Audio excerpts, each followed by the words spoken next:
Chapter 531, Great Acting. He has some things to ask, Captain. Danitz frowned as he watched Gehrman Sparrow leave the room, unsure what his real motive was. What is this fellow really after? Money, riches? But he had the time to take away the heads of Steel Mavedi and Blood Brambles Hendry to exchange for nearly £10,000 in bounty rewards. Yes, even after paying any commissions, it would still be £7,000 to £8,000. Yet, he didn't do so. Moreover, he generously shared the spoils of war with me. This is very contradictory. When he first heard that I was blazing, his first reaction was to call me a £3,000 bounty. In Captain's words, this isn't scientific. Why would he deliberately give up the bounty? Unless he has a better way to claim it safely, or he had specially left it for someone. Yes. He had been prepared for the appearance of the mandated punishers. He has his own connections and information channels. This way, everything can be explained. There's also the possible existence of the demigod that killed Kalangos. There's a powerful and secretive organization behind Gehrman Sparrow. Shocked by his own conjecture, Danitz instinctively tried to use his body language to express his feelings, but he forgot that his left arm was still fractured. He immediately grimaced in pain. This made him feel even more terrified. He didn't want his captain to meet such a dangerous and crazy fellow. He even suspected that Gehrman Sparrow's real motive was his captain's £26,000 bounty. In a duel, that lunatic might not necessarily win against Captain, and there's still the first mate, second mate, third mate, and a few bosuns. But he has a terrifying organization backing him. You want to hurt Captain? Over my dead body. Danitz puffed out his chest, raised his neck, and was filled with a stirring sense of self-sacrifice. He ran a hand through his hair, gave a long grunt, and said to himself, I'll make further observations. Perhaps Gehrman Sparrow really only has questions that he wants answered. Subconsciously, he looked around and found both the flying carpet and the shadow cloak. They weren't missing. In other words, Gehrman Sparrow left the things that belong to me behind. Isn't he afraid that I'll take the opportunity to escape? Or did he steal my hair that makes it easy for divination? No, he's a crazy guy. Even if he wishes to use my hair, he would just walk over and extend his hand to pull one out. It's impossible for him to do it secretly. Right, there's a powerful and secretive organization behind him. Perhaps, at this moment, there are people from that organization secretly monitoring me. They're waiting for me to leave, waiting for me to seek out Captain. How insidious. Gehrman Sparrow must have gone out on purpose. Danitz felt that he had grasped the truth of the matter thanks to his experience and wisdom. He paced back and forth before sitting back in the reclining chair. He then thought with a silent, mocking smile. I'm not leaving. I want to see what you can do. I will not bring danger to Captain. 3:15 in the afternoon, Simeem Island. This island was also a part of the Rorstad archipelago, but it was the furthest from the City of Generosity, Byam. It took nearly 5 hours on a liner to reach it. On the way, Klein bought a suit with local characteristics and a small suitcase to replace the clothes he changed out of, for a total of 14 soli. They weren't even worth £1. It's really cheap. It's just change compared to a complete suit. Wearing pantaloons, a thick brown jacket, and a light brown cap, Klein disembarked from the liner with a native face that didn't stand out, and he entered some of the old ports on Simeem Island. He had spent time buying clothes and changing his appearance, causing him to miss the 9 o'clock ferry and be put in a situation where he could only take the ferry at 10. Thinking of the expenses he had to pay for this acting, he couldn't help but calculate his current financial situation. The faceless characteristic was sold for £3,825. The pirate bounties net me £3,000. Although I haven't received the £6,825, I can basically include it into my budget as long as Mr. Hanged Man doesn't get exposed. The leftover cash from Donna and Company's gratuity add up to £255 in bits and pieces. I found 26 pounds, 11 soldi, and 8 pence from Steele Mavadi's body. Yes, there's still the 5 gold coins as reserves. I haven't spent much money recently, only spending slightly more than £1 in total. This is something to be happy about. With that, I'll have £7,110. Moreover, I still have the Nightmare Beyonder characteristic and the Murloc's bladder. They're still worth something. On second thought, I earned a £3,000 bounty with a Zombie Beyonder characteristic. The latter is worth about £3,000 to £5,000. That is to say I earned about £7,000. This is only from Steele Mavadi, Blood Brambles Hendry, and Squall. Besides, there was quite a lot of waste. Indeed, hunting pirates is quite a good job. It can administer justice, punish the evil, protect the weak and innocent, and also make me rich overnight. Klein subconsciously turned his head to the side, only to see that the color of the seawater was much clearer than that of Byam's. It was as if the seawater was a huge, green, sparkling gem, reflecting golden rays under the sunlight.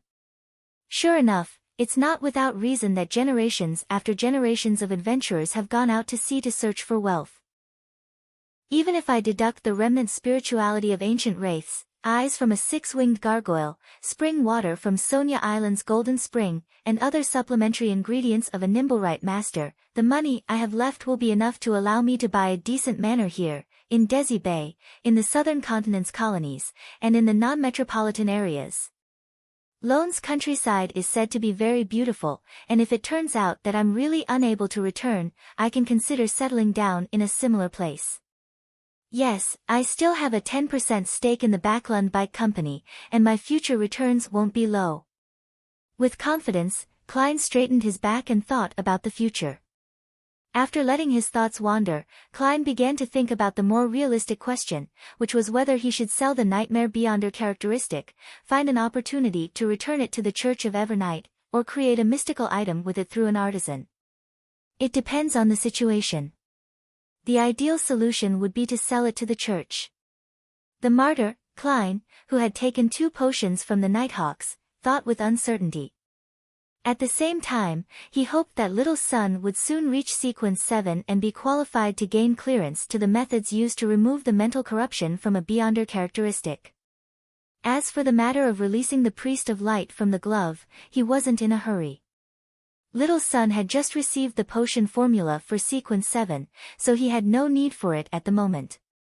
He would have to wait for a long time, and the powers of a Priest of Light was very effective in dealing with a pirate like Admiral of Blood in a way that was far more potent than the sun brooch. As his thoughts slowly settled down, Klein entered the small port town. The place was basically filled with natives. Their skin was nearly bronze, and their black hair had slight, natural curls. Their bodies emitted a scent that was derived from prolonged contact with spices. After changing his appearance and asking about Rain's situation and if there was any news of Went's death, Klein found a secluded corner. He wiped his face with his hand, turning his face into a tall, thin Went with rather distinct facial features. He carried his suitcase and circled around the town to its border. It was then that he saw the winery run by Rain's family. The girl with flaxen-colored hair could no longer be called a young girl. She had obviously matured a lot compared to what Went remembered. She was sweeping the entrance, and there was no one around. Phew. Klein took a deep breath and slowly let it out, feeling as though he was placed in a very difficult position. As a powerful keyboard warrior, he knew about theories like method acting and experimental acting, but he lacked further understanding. He could only try to guess at Went's mood and performance in this kind of scenario. Finally, he closed his eyes and walked over. Rain looked up when she heard footsteps, finally identifying the visitor. She opened her mouth slightly and let out a half-surprised exclamation before saying with a straight face, "Why are you suddenly back? Remember, you're just acting." Klein revealed a smile. "I came to bid you farewell." He spoke in a local dialect, with a somewhat nondescript Byam accent. The language of the Rorstad archipelago was also derived from ancient Faisak and belonged to another variant. As a half-historian, Klein was able to master it easily, and it only took him a short time to master it. Farewell? Rain asked, slightly surprised. Klein turned his head, looked to the side, and smiled. I'm going to chase after a treasure trove, and I don't know when I'll be able to come back. When the time comes, I'll appear with a great deal of money. I'll buy a manor in the suburbs, plant some rubber trees, set up a vineyard, have my own mill, wine cellar, blacksmith shop, and let the air be filled with the scent of all kinds of spices. Then, I'll buy a few slaves and hire some servants, just like those masters. But I'll still be short of one thing. He overcame his goosebumps that were about to form on his skin, and he turned to look Rain in the eye. I still lack a wife and a mistress for the manor. Rain, I like you. I wish to marry you. The reason I said it out loud today isn't to get an answer, but because I'm afraid that I would never have the chance to tell you again. After listening quietly, Rain suddenly scolded angrily, You're a coward. Ah. This reaction isn't right. Klein deliberately revealed a surprised expression. Rain suppressed her voice and said, 3 years ago, 3 freaking years ago, I was already prepared to head to Byam with you. Yet, you didn't say anything in the end. You coward. You chicken. What's the use of telling me now? You're going to see soon, and you may never come back. The more she spoke, the more agitated she became. You've said it out loud and become happy. You have no regrets, but what about me? I'll have to constantly think about you returning and live on in pain. You selfish bastard. She waved the broom in her hand and swung it towards Went. Klein knew that the real Went would have hit the broom away, hug the girl, and tell her that he wasn't going out to sea again, but he couldn't do the same. He had to pretend to be chased away pathetically, running all the way to a nearby alley. There, he hit his head against the wall while silently cursing himself. It was too fucking awkward. This is too fucking awkward. Rain went back to the door, picked up a broom, and crouched down. Her face was ashen, it was unknown what she was thinking about. Vaguely, she heard a sound, and she fell asleep. After using the charm, Klein turned around and nudged Rain, who was sitting on the ground while leaning against the wall, then he quickly left the area, hiding in the distance to peep at the results.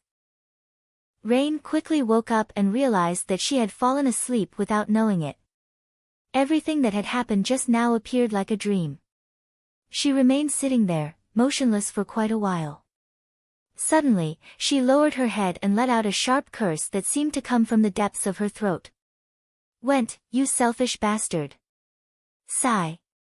Klein, who felt a tiny sensation of digesting his potion, sighed, changed his appearance, and left the place. He would have to spend the night on Simeem Island, as there were no liners headed for Byam until the morning. Chapter 532, Lord Caucasian. After changing his face and turning into one of the 2 main streets, Klein went straight to the green mailbox and took out a letter he had prepared long ago from his pocket.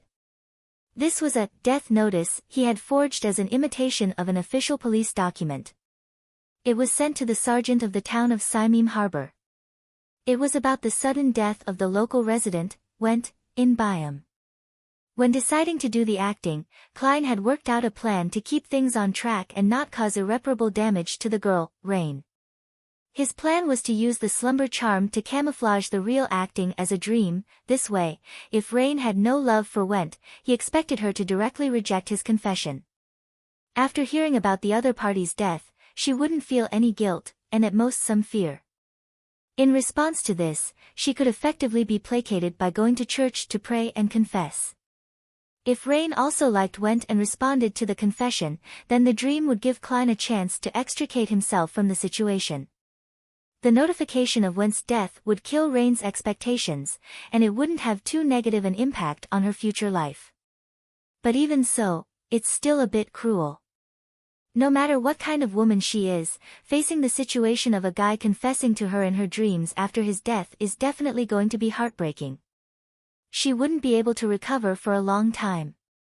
Well, If I didn't do anything, and when the news of Went's death reaches her, Rain would definitely feel very sad even if it might not be that serious. However, that knot in her heart would never be able to be mended, and she would be stuck wondering for the rest of her life whether Went had gone out on an adventure to pursue his and her future, or if he simply didn't like her. It's not a bad way to end things like this. Once she has overcome her pain, she will carry that gentleness of having been truly loved once while leading her future life. Sigh. Regardless, to forcibly interfere in the lives of others for acting, having an impact on an innocent person's life to a certain degree, even though I'm using the excuse of fulfilling a wish, it's not a truly kind thing to do. Just like Roselle said, the further one proceeds in the Beyonder pathway, the more twisted and evil it feels. The acting method might not be a catalyst. All I can do is try my best to minimize such effects. After sending the letter, Klein exhaled, and with a native face that didn't stand out, he walked to the only inn in town. Along the way, he summed up his previous experience, which was that, disguising yourself as someone else and obtaining feedback, was likely a main clause of the Faceless Principles, second only to, you can disguise yourself into anyone, but you are ultimately yourself. If it were any other Faceless, they would have blocked out information about Went's death for the sake of this role. They would have agreed to Rain's confession and spent 1 to 2 years in a relationship with her, marry her, and have children with her, and then, to not be bound by the various relationships in this identity, remember who they were and leave coldly. If there was no exposure during this process, the potion would mostly be digested. But I really can't do it. It's just completely against my conscience. I can only try to push the envelope. Klein sighed, inexplicably afraid. He shook his head and thought in a silent self-deprecating manner, Beyonders not only have to constantly fight against threats and madness, but also fight against all kinds of evil thoughts, as well as the corruption that pulls one down and can cause one to fall if they aren't careful. Even so, at the end of the day, one might still be corrupted by the abyss, becoming a monster that one swears to get rid of. Sigh. Suppressing his thoughts, Klein stepped into the inn and said to the boss behind the counter, an ordinary room. The thin boss looked up and gave a glance, saying, a valid ID certificate. How can a face I just came up with have one? Klein smiled in embarrassment. I forgot to bring it. Then you cannot stay here. This is the rule of our town. The boss once again lowered his head and calculated his income and expenditure for the day. Klein took out a solely note and pushed it over as if nothing had happened. The boss's eyes suddenly widened. No, put it away. I don't want to be locked up by the sergeant. Get out, you dirty bastard with no proof of identity. Klein was thrown out of the inn in shock, unable to believe that the omnipotent entity known as money had just lost its power. After a few seconds of silence, he turned into an empty alleyway, turning back into Gehrman Sparrow with stark facial features. Klein returned to the inn, tapped on the counter, and said Loanese in a Backlund accent, a room. The boss looked up and immediately put down the things in his hand. He then stood up and nodded with a smile. Okay. Do you need a room with a view of the sea, or something quieter? He switched to a clumsy Loanese that had a thick accent that resembled that of the land of spices, with no further mention of identification. This really is a pragmatic world. Klein silently lampooned and politely responded, quiet. Yes, immediately, the boss responded hurriedly. Then he called an attendant, took the keys, and led Klein personally to the second floor. Sir, how many days will you be staying? It's one solely 5 pence a night. Just tonight. Klein couldn't stand the enthusiasm, so he answered succinctly. At the Wind of Azure Inn, his luxurious suite with Danitz was 5 solely a night. Without a doubt, the room the boss had chosen was clean and tidy, and there was no trace of the usual humidity in a harbor inn. Klein looked around and nodded in satisfaction. Excellent. It's my honor, the boss flattered with obvious fear. Klein put down his luggage, rested for a while, then he got up and went back down to the ground floor to settle his dinner. Beside the counter, Tables were arranged messily on the first floor. There was a greasy layer on their surface, and a fireplace was burning in the corner, giving off light and heat. The Rorsted archipelago was slightly to the south, and the lowest temperatures in winter was only about 10 degrees Celsius. However, for the locals, this was still cold enough that they needed a fire to warm them up. Klein randomly found a seat and sat down, ordering a local specialty of grilled meat and spiced mushroom soup, with the main dish being potato bread. While he was waiting, he swept his gaze over the customers inside the restaurant. His gaze then instinctively landed on a lady. This lady had a head of simple tied-up black hair and a pair of distinctive greenish-gray eyes. Her appearance was the type that one would never get sick of easily, and the more he looked at her, the more intrigued he became. She was obviously not a native, but she was wearing a man's shirt and a thick tan jacket. By her hand was a round-brimmed hat with a depression in the middle. This was one of the more common adventurer outfits out in the sea. At her table, the three other men were the same, and they clearly appeared to have been exposed to the elements. Klein had never hid his appreciation of beautiful ladies, but his attention wasn't drawn to her by her appearance. The sea had a strong sense of discrimination against females. Women who could achieve a certain status among adventurers and pirates were either very scheming, very powerful, or both. They were people that one needed to be cautious and wary about. Their boots have some fresh mud on them. Did they just come back from the forest? Heh, they really are adventurers. Klein made a preliminary judgment based on some clues. If these four adventurers came by ferry from Byam, even if they had previously stepped on sewage or mud, the traces would have already dried up. Furthermore, as the town hadn't rained in the past 2 days, overall, the roads were quite clean with only some dust. Eliminating the two possibilities, it could only be explained that they had returned from a trip to the woods on the outskirts of the town.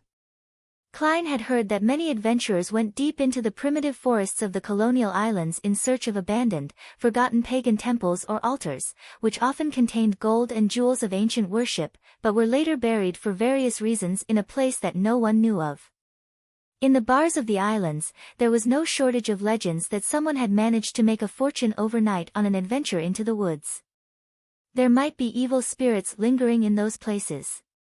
It would be better to hunt pirates, or for one to at least acquire the relevant information in advance. Klein retracted his eyes and concentrated on waiting for the food.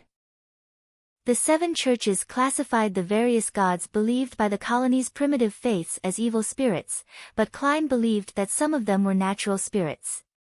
After a while, the specialty grilled meat was served. It had been sliced into many smaller pieces and strung onto a wooden stick. The surface was smeared with a reddish-brown sauce. The fragrance was rich and the color was alluring. It looks a little like the kebabs from my previous life. In Lone, they're usually roasted as huge chunks of meat. Only after the meat is roasted would the chef slice up the meat. The method used here makes the flavors infuse the meat better. Klein picked up the wooden stick and bit down on a piece of meat. He felt the meat's juice slightly overflow, and there was a hint of sweetness in the salty fragrance. It's my type. He nodded in satisfaction. Klein enjoyed the meal and even tasted the local Gurney sap, a special beverage, like lemonade with sugar and milk. He went back to his room. Because he had been hunting the night before, he hadn't slept at all. He washed up early, put out the fireplace, and got into bed. Sleeping too early meant one problem: he would wake up in the middle of the night to pee. Klein's dream was interrupted. He opened his eyes and slowly accumulated the courage to lift his quilt. In the middle of the night, Simim was about 8 to 9 degrees Celsius, and it was enough to make it feel sufficiently cold. After lying still for a while, Klein stretched out his arm and silently withdrew it. He contemplated for a few seconds before reaching out his hand again and picking up the sun brooch from his bedside table. Although it only provided the feeling of a hot summer on a spiritual level, and it didn't produce any actual heat, it could at least deceive himself into thinking that it wasn't cold. Klein got out of bed and headed for the washroom. He narrowed his eyes to ease the pressure on his lower abdomen. When he was done, he pulled up his pants and was about to wash his hands when his spiritual perception was triggered. Klein frowned slightly and looked up at the vent in the bathroom. Suddenly, something black and slippery dropped and hung there. It was a venomous snake extending its forked tongue. Klein was startled. He opened his mouth and shouted, "Bang!" The snake was miserably hit, and it split in half. What happened? Klein stared at it for a few seconds. Seeing no further movement, he walked out of the bathroom and pulled a gold coin from his pocket. Chapter 533, Mr. 4,200 pounds, There is danger in the inn. Klein softly chanted the divination statement, entered cogitation, and then flipped a gold coin. Clang! A faint but crisp sound echoed in the quiet room. The gold coin tumbled and fell, landing in Klein's palm. It was tails, indicating a negative response. No danger. With a frown, Klein looked around and pulled out a bottle of insect-repelling essential oil from his coat on the coat rack. He sprinkled a circle around him, then he quickly took 4 steps counterclockwise, entering the gray fog to make a divination for confirmation. In about 10 seconds, he received a revelation: there was still no danger. Returning to the real world, Klein shook his head, put the gold coin and bottle back, wore his coat, trousers, and boots before sitting at the edge of his bed, leaning back against the pillow as he placed great caution on this turn of events. He still remembered his seer principles, especially the one about divination is not all-powerful, so even if the answers he received indicated it was safe, he didn't dare to relax and return to his slumber. This isn't to say that he didn't believe in the gray fog's ability to shield him from interference, but rather that there were too many possibilities. His divination statement might not be accurate enough to cover them all, resulting in his misinterpretation. He already had a guess about what had just happened. It was that the 4 adventurers in the restaurant had indeed found the abandoned and forgotten ancient temple in the primitive forest on Simeem Island. They had obtained wealth or cultural relics, but they had also stirred the barely surviving evil spirits, causing them to be plagued by evil thoughts and curses.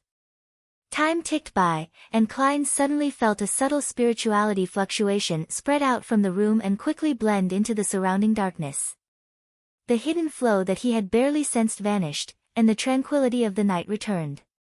As expected. It's a result of beyonder powers. It was solved just like that. I'll just wait a little longer.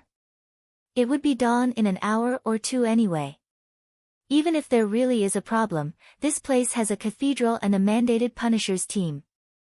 Klein half closed his eyes and began to engage in cogitation. Biome, Amiris Leaf Bar. Danitz, determined to hoodwink any monitoring, carried a cup of Lanty-proof and drunkenly watched as the girls on the boxing ring danced a hot, sexy dance. Dogs hit. It's been so long since they've lost a single piece of clothing. He shouted with the other drunks. Then, ignoring whether they received any response, they laughed out loud, clinked glasses, and drank. Have you read the newspapers? A man who was fooling around in the bar late at night burped and said to his companions. Did your brain get eaten by a donkey? Do you think that I can read those twisting and turning letters of the alphabet? Holy Lord of Storms, I'm only interested in this kind of twisting and turning. Ha ha ha. His companion raised his glass and pointed at the dancers, laughing at what he thought was a humorous answer. The man who had spoken earlier smacked the back of his head. Steele is dead. He was killed by blazing. The nearby Danitz was stunned for a moment, then he sat up, turning his head slightly. He cleared his throat and took a sip of the liquor, acting as if nothing had happened, but he secretly inched closer to hear what the others had to say about the matter. The adventurer and part-time pirate who had brought him into the trade had once said that life at sea would have been meaningless without liquor, women, and boasting. Steel? What steel? Let me tell you, when I was young, I once defeated a steel pipe, another drunkard interrupted. What did you do to the steel pipe? Should I say something like, whoa, yours sure is thin? The first man to speak revealed a knowing smile. He didn't wait for a reply as he continued, Steele Mavady is dead. The second mate of Admiral of Blood is dead. The last half of his words came out in a low growl. It frightened one of the fellows who was already wavering to slip to the bottom of the table as he raved in horror, "It wasn't me, I didn't do it, dogs hit." A bar is always so chaotic. Hurry up and get to the point. I'm waiting for you to praise Lord Blazing. The disguised Danitz couldn't wait to smash the cup of alcohol in his hand at the group. The papers mentioned that it was jointly done by the Navy and the Church. Steele is dead, Blood Brambles is dead. Even Calm Squall is dead. John Smith and that bunch of assholes have been caught as well. A drunk who was still a little lucid came over and joined in on the conversation. No, no, no. That's not the truth. The man who raised the topic first shook his head with a smile. I have a friend working at the news agency. He told me that he has verifiable intel that cannot be published. The Navy and the Church were only used. The true murderer is Blazing Danitz, and a mysterious, experienced, and powerful adventurer, a bounty hunter. Impossible. There's absolutely no way Blazing Danitz can defeat Steele. Even if it's a sneak attack, there's no way he can finish Steele. A few drinkers shared similar viewpoints. The crux is that powerful adventurer. I suspect he's an adventurer nearing the rank of a pirate admiral, the man who had started the conversation emphasized. I've no idea how Danitz got to know that guy. He contributed in the matter. Apparently, Blood Brambles was finished off by him. Didn't you notice? Blazing's bounty has increased to 4,200 pounds. That's right. Really?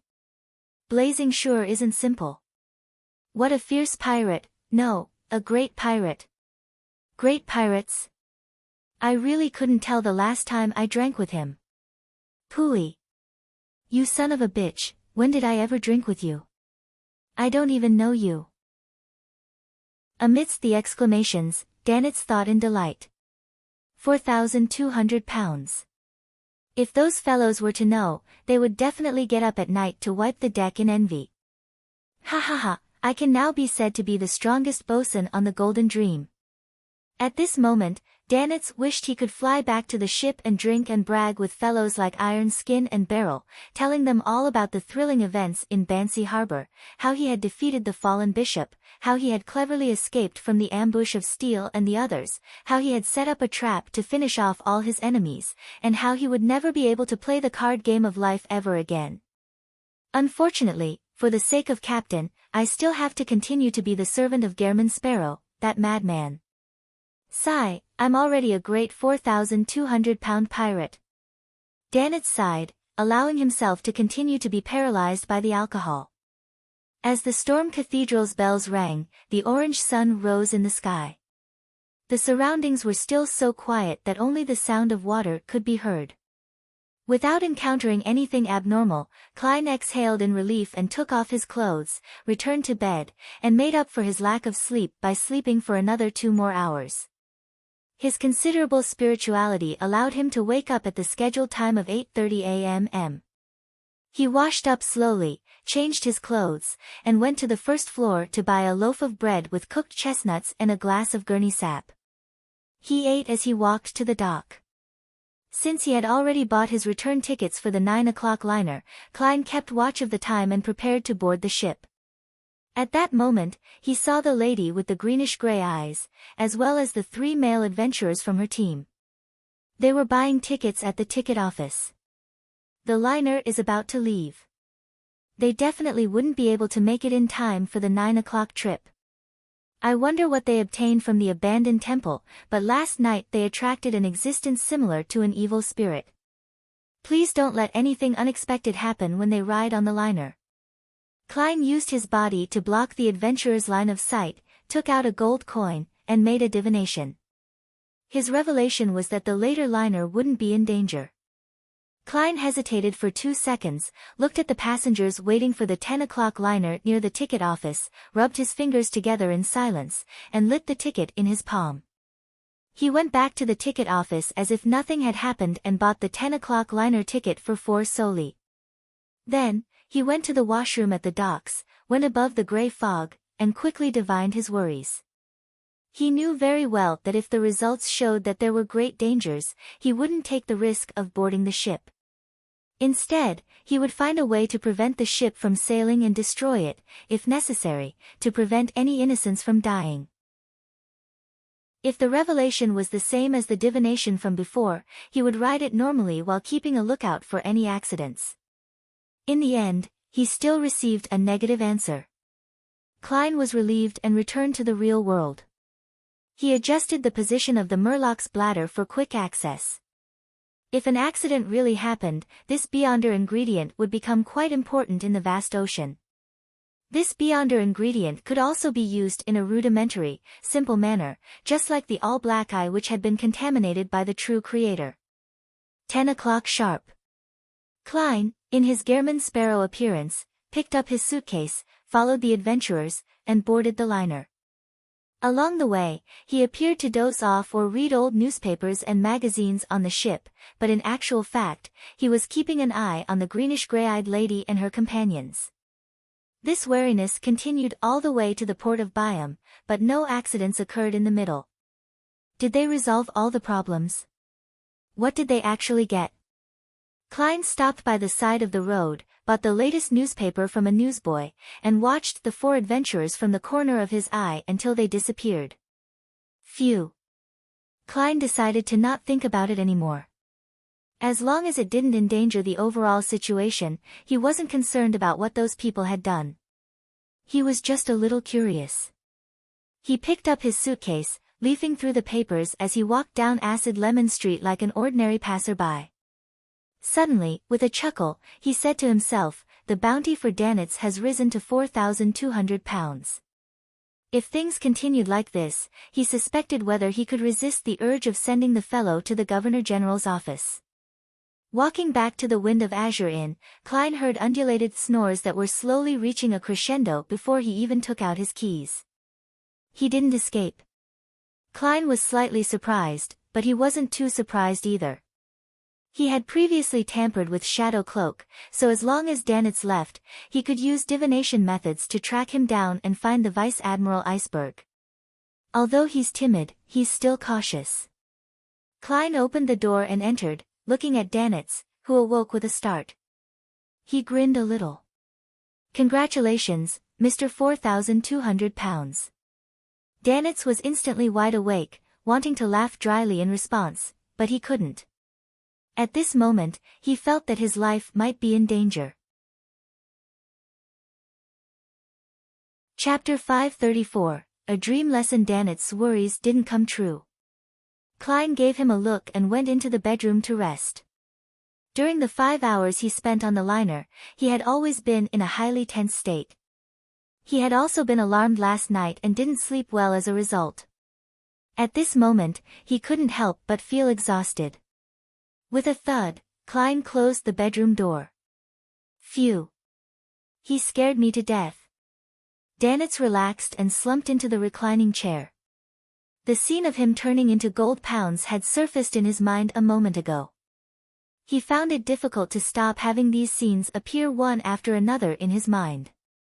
After a moment of silence, Danitz, who had been hanging around the bar until dawn, fell asleep again without realizing it.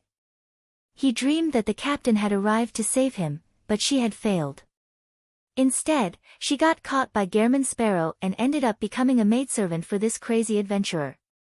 Just as Danitz was outraged and unable to resist, he suddenly saw the blurry scene around him turn clear just as he was about to wake up.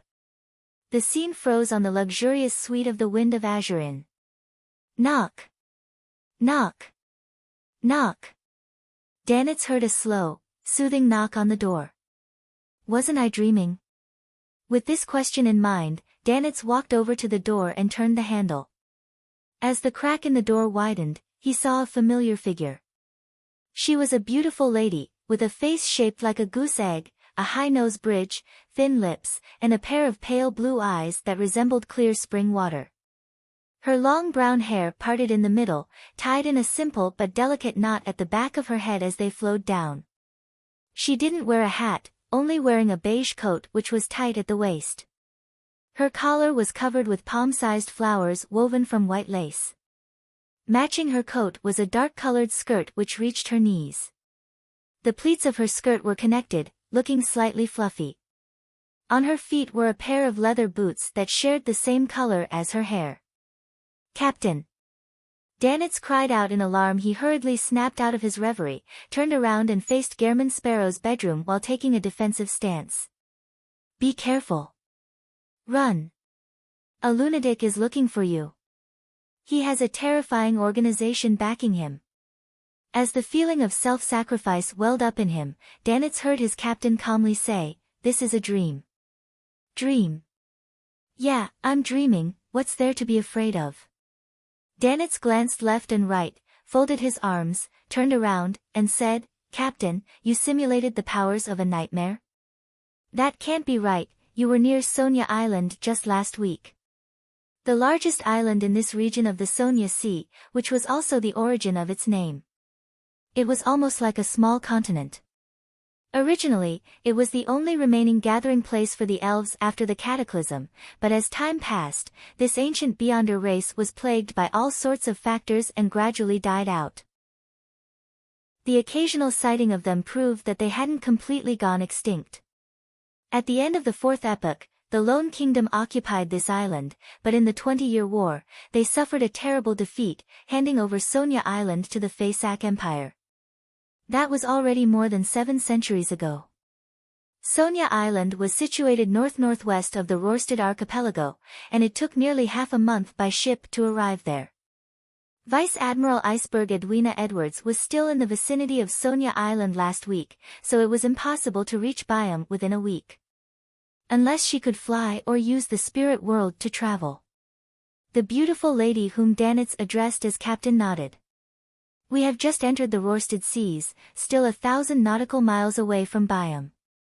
In other words, she'll take another 3 to 4 days before arriving?" "That's what I call normal." Danitz curiously asked, "This should have already surpassed the range of a nightmare?" "Moreover, it far exceeds," he added inwardly. Vice Admiral Iceberg Edwina entered the room and walked towards the table and chair. "It's not a nightmare power, but a secret ritualistic magic. It uses an item left behind on the ship to enter the dream of someone very far away." Listening to the captain's meticulous explanation, Danitz instantly felt as if he had returned to the Golden Dream and was beginning his lesson. "I've never heard of such ritualistic magic before." "Yes, Captain has mastered many strange and rare magic and witchcraft. No one can tell how much knowledge she possesses. She seems to have mentioned that her sequence name is Mysticism Magister." Sigh, if I had known that she had this secret technique, then I wouldn't have been so frustrated over how to inform her about the unexpected events in Byam. Danitz interrupted Edwina's description with a flurry of thoughts. "Captain, you sense that there's a problem with our point of contact over here?" "Yes, this is another secret technique." Edwina seemed inclined to describe the specific method in detail. Seeing this, Danitz hurriedly sighed. Poor old Rin and the others. Edwina stopped walking and turned her back to the window, asking succinctly, "What happened?" "I'll have to start from Demir Harbor." Danitz felt energized, as if his long-lasting depression had finally paid off at that moment. He described his attempts to recruit Gehrman Sparrow, but he ended up discovering that he was a madman, and he also exaggerated his plight on the White Agate. According to the rough draft he had prepared last night, he thoroughly described the weird and horrifying situation at Bansi Harbor, including the ambush and assassination attempt involving Steel Mavedi. He explained everything about how he joined forces with Gehrman Sparrow for a counterattack and hunt, as well as his own theories about Gehrman Sparrow's background and powers. This included creeping hunger and the secretive, powerful organization. During this process, he tried his best to restore the truth, only exaggerating the role he played, raising his status from servant or attendant to an assistant or collaborator. Vice Admiral Edwina listened quietly the entire time without interrupting him. When he was done, she nodded lightly and said, "He has no ill intentions." "Him? Gehrman Sparrow means no harm." Danitz quickly said, "Captain, regardless, he's a dangerous fellow." Are you sure he means no harm? I can't be sure, Edwina replied very calmly. Then why were you? Danitz took a silent breath, sensing the similarity between his captain and Gehrman Sparrow. They were people who he couldn't engage in a conversation with. Vice Admiral Iceberg, Edwina said with a straight face, that's just my speculation and judgment. Danitz rubbed his temples with his right hand. Anyway, he's dangerous. There's a secret organization backing him, and I've no idea about the situation of the organization. Captain, I don't think you should take the risk of communicating with him, even if he claims to have something to ask of you. Edwina thought for a moment before saying, there's no need to take risks. I can communicate with him through you. Danitz first heaved a sigh of relief before asking both curiously and expectantly, Captain, how will that work? Or should I say, what do I need to do? Edwina raised her right hand, revealing a stand and a blackboard in her dream. I need you to hold a ritual, she said. It's called a soulfall ritual. It allows my soul to pass through the spirit world and attach itself to your body. I'll be able to converse directly with Gehrman Sparrow. It works on anyone below that of a demigod, with an effective distance of no more than 500 nautical miles. It involves reason and communication, and it belongs to the realm of the god of knowledge and wisdom. You must draw the corresponding symbols and magic labels. In mysticism, the blue star corresponds to the god of knowledge and wisdom. Mercury, brass, lavender, pepper, and mint are needed. Blue star corresponds to Saturday. The time of the blue star is from midnight to 1 on Friday, and 11 to 12 noon on Saturday, Edwina explained as she wrote the key points to remember on the blackboard, and Danitz instinctively sat down and assumed a listening posture. As he listened, he suddenly felt at a loss. Why do I need to attend classes even in my dreams? In the bedroom, Klein, who was sleeping, suddenly jolted awake, having vaguely sensed something. He got out of bed and listened for a moment. In the living room, although Danitz was snoring, his breathing was calmer than before. It wasn't too strange, but it was sufficiently unusual for an experienced senior expert in mysticism like Klein, who had been through a lot. He softly walked to the door that separated the bedroom from the living room, reached for the handle, and slowly turned it. Without a sound, Klein walked out of the bedroom and saw Danitz lying in a reclining chair, fast asleep. Everything around him appeared normal. Klein quietly activated his spirit vision and checked blazing, but he didn't find anything amiss. Whether it was the color of his aura or the changes in his mood, there was nothing abnormal about him, all within a reasonable range. After watching for a while, Klein frowned and took out a silver charm. Dream charm. In the dream, Danitz was learning the soulfall ritual with a bitter expression. He had no doubt that the captain in front of him was genuine. No one can fake such a style and hobby. At that moment, he heard the sound of the lock turning. Subconsciously, Danitz looked towards the bedroom, where the crack in the door was widening, and Gehrman Sparrow, who was wearing only a white shirt, walked out expressionlessly. You! How did you appear here? Danitz shot to his feet, blurting out in shock. He quickly snapped to his senses and stammered, this is my dream. How is Gehrman Sparrow appearing so easily? With one hand in the pocket of his dark trousers, Klein walked toward the woman who had her back to the window and said in a low voice, a charm. Then, looking directly at the woman, he asked almost with certainty, Edwina Edwards? Her attire is a little strange.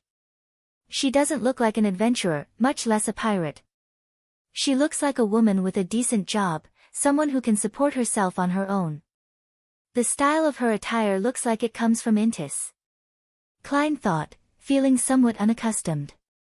Edwina nodded slightly and similarly replied with a question, Gehrman Sparrow? Yes, good afternoon, ma'am. Klein smiled slightly, pressed his hand to his chest, and bowed. Edwina nodded and replied, good afternoon.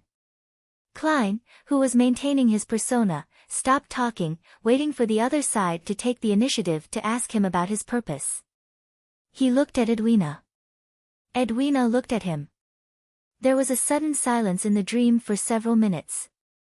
From time to time, Danitz looked to the right and to the left, having a baffling feeling that perhaps all of this might really be a dream. Chapter 535, Fond of teaching. Unable to tolerate the situation, Danitz decided to do something about the situation. He coughed twice and faced Vice Admiral Iceberg Edwina Edwards and said, "Captain, Mr. Gehrman Sparrow has some questions for you." Phew. Klein let out a sigh of relief. If this stare-down continued, he felt as though his persona would collapse. Edwina gently nodded her head, looked at Klein, and said, "Mr. Sparrow, have you received education?" "What kind of question is this?" Klein's expression didn't change as he indifferently replied, "University graduate." "Ah." Danitz looked at Gehrman Sparrow in surprise, unable to believe the fact that this crazy adventurer and bounty hunter had actually gone to university and even graduated. He had no way of putting a university, a hallmark of wisdom, with that of Gehrman Sparrow together. Unless it's some Hunter University or Killer Academy. Or a university that exists only in the fantasies of madmen and psychopaths. Danitz couldn't help but lampoon silently. Edwina didn't seem surprised. She continued to ask, "What languages have you mastered?" Klein resisted the urge to frown and said, "Jotun, Elvish, Dragonese, Ancient Hermes, Ancient Faesac, Loanese." Edwina responded tersely. "Do you understand the other domains in mysticism?" Feeling adrift for a moment, Klein felt like he had returned to his previous life's elementary school days.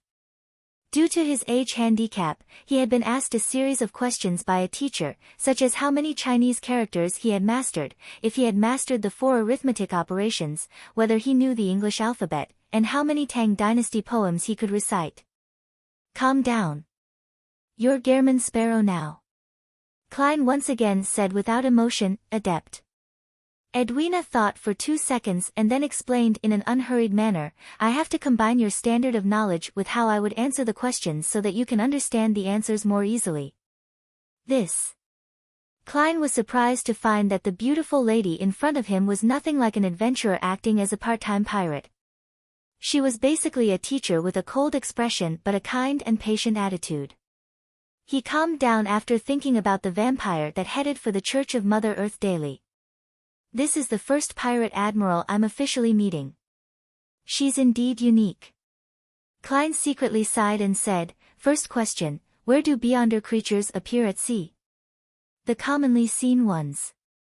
He didn't directly ask about mermaids, as he didn't want her to see through his real purpose, which would lead to unnecessary accidents. Edwina thought for a moment and then wiped the soulfall ritual off the blackboard. She then wrote and drew, "Set off from Sonia Island, sail 1,200 nautical miles in this direction and you'll enter the depths of the sea which humans have never explored. There is a Naga tribe active there. They've been working hard to find the underwater city which is rumored to have a powerful demon sealed within. That's the entity of their faith."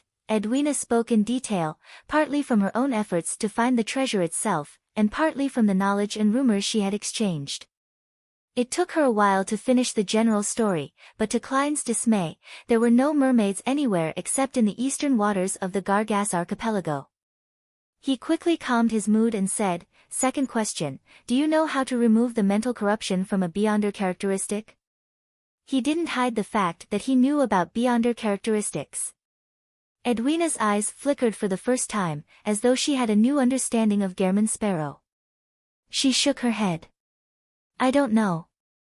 However, I once imagined that it's possible by borrowing the power of an external force and completely crushing the corrupted beyonder characteristic to reduce it to the smallest specks of light. This way, whether it's corrupted or cursed, they will scatter having lost their vessel. They would rapidly or slowly vanish. As for the shattered beyonder characteristic, it will gather bit by bit due to their particular traits, eventually taking form again. Unfortunately, only gods can do this. If you get the favor of any god, you can try to please them by offering enough sacrifices and pray for a response. The law of convergence of beyonder characteristics." In his mind, Klein filled in what Edwina had purposely left out. At the same time, he couldn't help but sigh.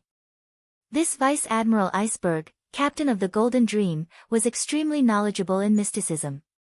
She wasn't worse than him, someone who had read many of Roselle's diary entries and had experienced many things. It was said that Vice Admiral Iceberg can replicate or simulate the beyonder powers of her opponents when they use them in front of her. This is rather similar to Mr. Isengard Stanton's 2-081 ring. As soon as Klein's thoughts began to wander, he forcefully reined them back, and he nodded as if he was thinking about something. I agree with this hypothesis. Regretfully, I haven't done it in practice. It's only a conjecture. Edwina rarely used a word that described emotion. Danitz, who had been listening by the side, had a dazed look on his face. He was unable to keep up with the conversation at all. What are they talking about? What are they discussing? Why do I know every word, but know nothing when they're strung together? What's a beyonder characteristic? What does shattering it do? What does it gathering together represent? Danitz looked left and right, his eyes blank. At this point, Klein threw out the third question he had thought about. Where can you find ancient wraiths? He only mentioned this kind of monster because the corresponding ingredients could also be used in the domain of death. It didn't expose the secrets of his own sequence. Edwina glanced at Danitz and said, I'll keep an eye out for you. If you want to attend Byam's Beyonder gatherings, he knows a few. He can take you there. Not bad, it's easier to talk to smart people. Klein added, do you know where there are people who can make mystical items out of Beyonder ingredients or characteristics? I met one at a gathering, but he never showed up again, Edwina answered frankly. I have grasped the corresponding knowledge. I can simulate it, but I cannot guarantee the success rate. Heh. I'll wait then. Klein didn't harp on the topic and switched to asking, how much do you know about Death's Key? Little. An iron-black key suddenly appeared in Edwina's hand.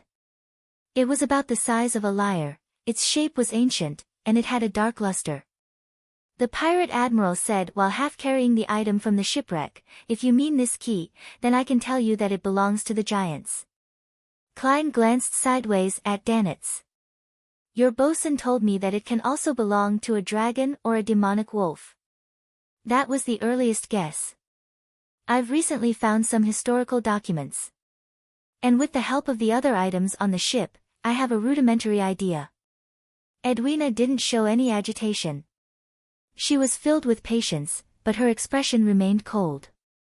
After finally regaining his sense as the owner of the dream, Danitz curiously asked, Captain, is it really the giants? Yes. Edwina gave an affirmative answer. That batch of documents showed that there were still many giants active in the Fourth Epoch. Some of them had switched faiths to the god of combat, while the others were left scattered, becoming the hunting targets of the humans. One of the tribes built a ship and tried to find the lost giant king's court at sea, never to return. The sunken ship we discovered, along with some of the items inside, are very similar to the relics they left behind in their original settlement, so we have sufficient reason to believe that the key belongs to the giants, and it is very likely to be pointed towards the lost giant king's court of their race before the cataclysm. Giant King's Court. Little Sun said it's not far from the City of Silver.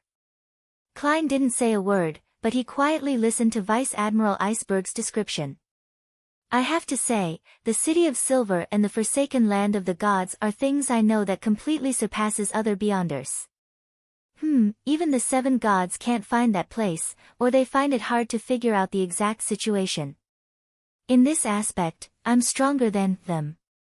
Klein thought about it with a smug and self-deprecating manner before saying in a deep voice, if I offer a sufficient price, are you willing to sell the key? Of course, unless I acquire additional clues to the Giant King's court. Edwina continued to speak at a moderate pace. Very good, if the Tarot Club organizes an expedition to the Giant King's court one day, I will buy this key. Klein was about to ask the last question when he suddenly remembered the 4 adventurers. Relying on the power of the dream charm, he conjured the lady with greenish-gray eyes, who wore a man's shirt, and her 3 companions. Do you know them? Edwina took a glance and said almost without thinking, Letitia Dolera, an archaeologist and adventurer. Rumor has it that she's a member from the Moses Ascetic Order or the Element Dawn. Moses Ascetic Order. The ancient organization that believes in the hidden sage. It really isn't for money, and their goal is definitely something from the abandoned temple. Klein asked casually, what do you know about Element Dawn? This mysterious organization was similar to the psychology alchemists, having been born in the recent 100 to 200 years. It combined the elements of various schools of mysticism. It had its own set of theories, and its members were all proficient in spell casting and had mastery in many ancient witchcraft techniques. Edwina pursed her lips and said, they've always been fighting against the Moses Ascetic Order. Rumor has it that the eldest daughter of Emperor Roselle, Bernadette Gustave, established it. The Element Dawn is headed by Bernadette. Zeradol's prophecy is quite accurate after all. She can really be considered an important figure in the Beyonder world. Klein sighed inwardly, feeling somewhat enlightened. He resisted the urge to sigh and looked at Edwina. He calmly said, one last question. When the beautiful lady in blazing Danit's attention was fully focused on him, he slowly opened his mouth. Are you interested in cooperating? What kind of cooperation? Edwina returned with a question. The smile on Klein's face became more and more exuberant, with a hint of madness in it. He said, Hunt Admiral of Blood. Chapter 536, Local Faith. What? Hunt Admiral of Blood? Danitz almost raised his right hand to his ear. His first reaction was that he had misheard. However, Gehrman Sparrow's smile with hidden madness and the slight movement of his captain's eyebrows, an abnormality of hers, reminded him that what was said had really happened. This madman Gehrman Sparrow really is daring. This is one of the 7 pirate admirals. They aren't people that a character like Steel Mavedi can be compared with. Danitz's pupils shrank, his heart on the brink of roaring. Putting aside the fact that Admiral of Blood Seigneur's own might, just the pirates underneath him are intimidating enough. His first mate, third mate, and the captains of each ship are all capable of independently leading a large pirate crew. There are still many of the crew which Steel Mavedi had brought to Bayam with him in the Blood Pirate crew. When Vice Admiral Hurricane Kalangos died silently like a wild dog in Backlund, it was mainly because he wasn't with his pirate crew. However, Admiral of Blood Seigneur is different. He seldom leaves his flagship and rarely leaves the company of his men. Even if the focus is placed back on Seigneur's strength, it would still be extremely terrifying. He's mysterious, bizarre, and is one of the few powerhouses at the sea who is second only to the 4 kings. Even Captain might not dare to claim to be his superior. A madman's guts really does exceed my imagination.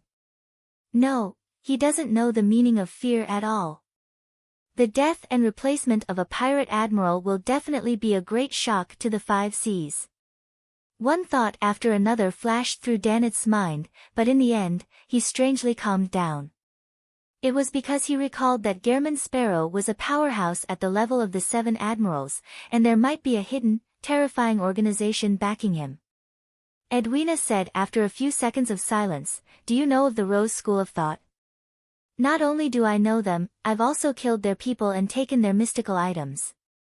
Wait a minute, why do I have to describe myself as a bad guy? Klein converged his smile and said in an unperturbed manner, I've hunted their members. Edwina fell silent again. Next to her, Danitz once again had various thoughts. What are they talking about? What's the Rose School of Thought? Where am I? Whose dream is this? After a short moment of silence, Edwina said, after the huge battle with Vice Admiral Dusk's pirate crew, Seigneur's crew vanished. At present, no one knows where they are. One will have to wait patiently. Is this an agreement? Klein once again revealed a smile.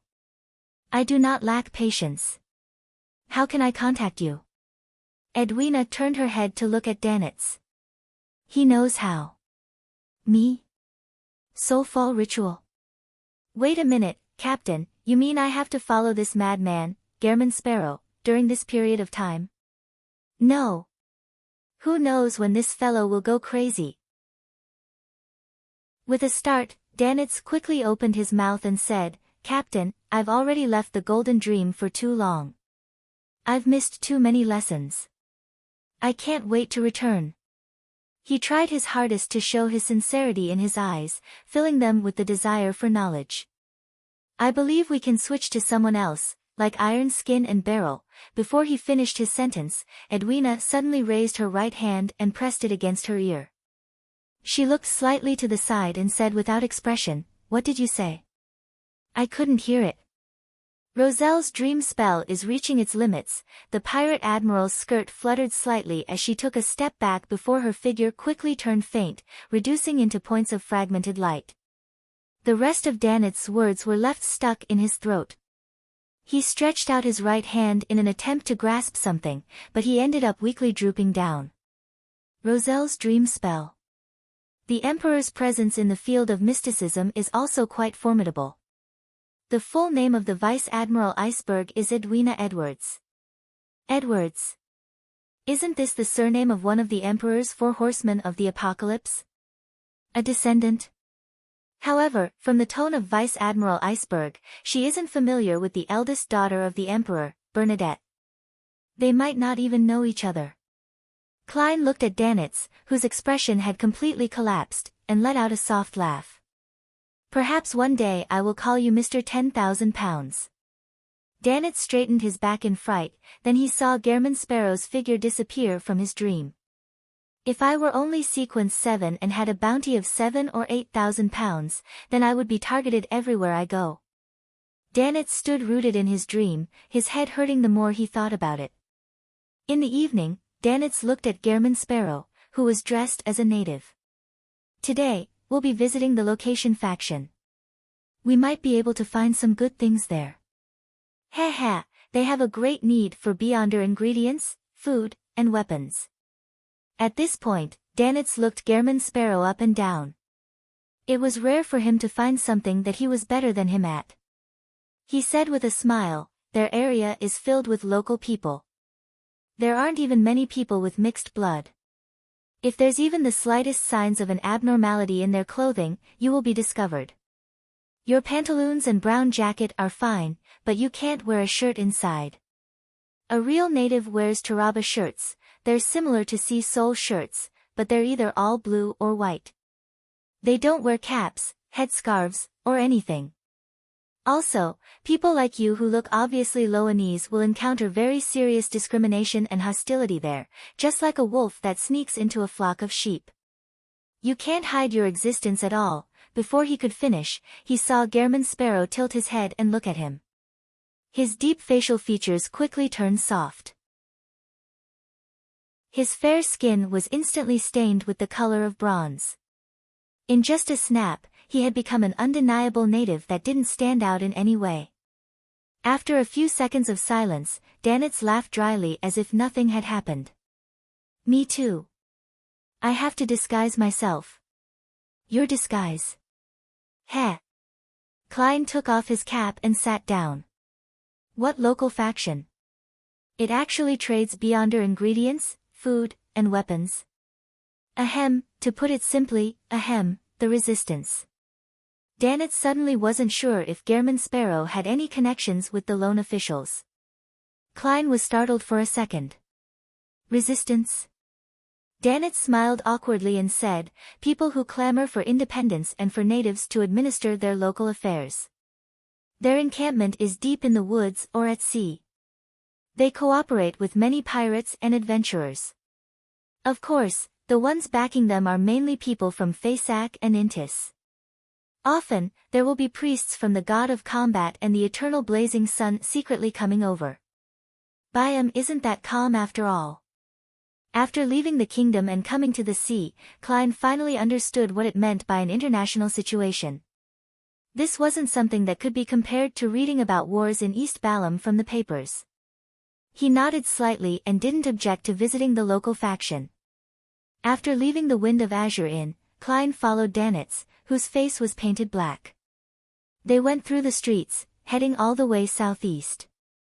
Leaving the confines of the City of Generosity, they entered a zone filled with different architectural styles. The buildings here had raised floors, propped up by wooden pilings. There were 3- or 4-story buildings that had evolved from the lone-styled terrace houses. The roads that split from each other were narrow and dirty, with many stalls on either side. They sold all kinds of headgear, earrings, and accessories made of stone. They were mostly bright red or multicolored. What a bunch of strange fellows. They especially like bright colors, just like those venomous snakes in the forest, Danitz whispered. As someone from Intis, you aren't much better either. You advocate the color of gold, and advocate a sense of luxury and exquisiteness, just like a nouveau riche. Klein lampooned. They passed by a group of dark-skinned, skinny, and shriveled natives, entering the alleys which had clothes drying over their heads. The scene before their eyes suddenly opened up, revealing a small municipal square. On the square, a group of locals was gathered around the central pond. Some were kneeling, some were prostrating, some were mumbling, and some were singing softly. They had devout expressions, but they looked numbed. As soon as they realized that someone was approaching, they quickly got up and ran into the surrounding alleys in a flurry.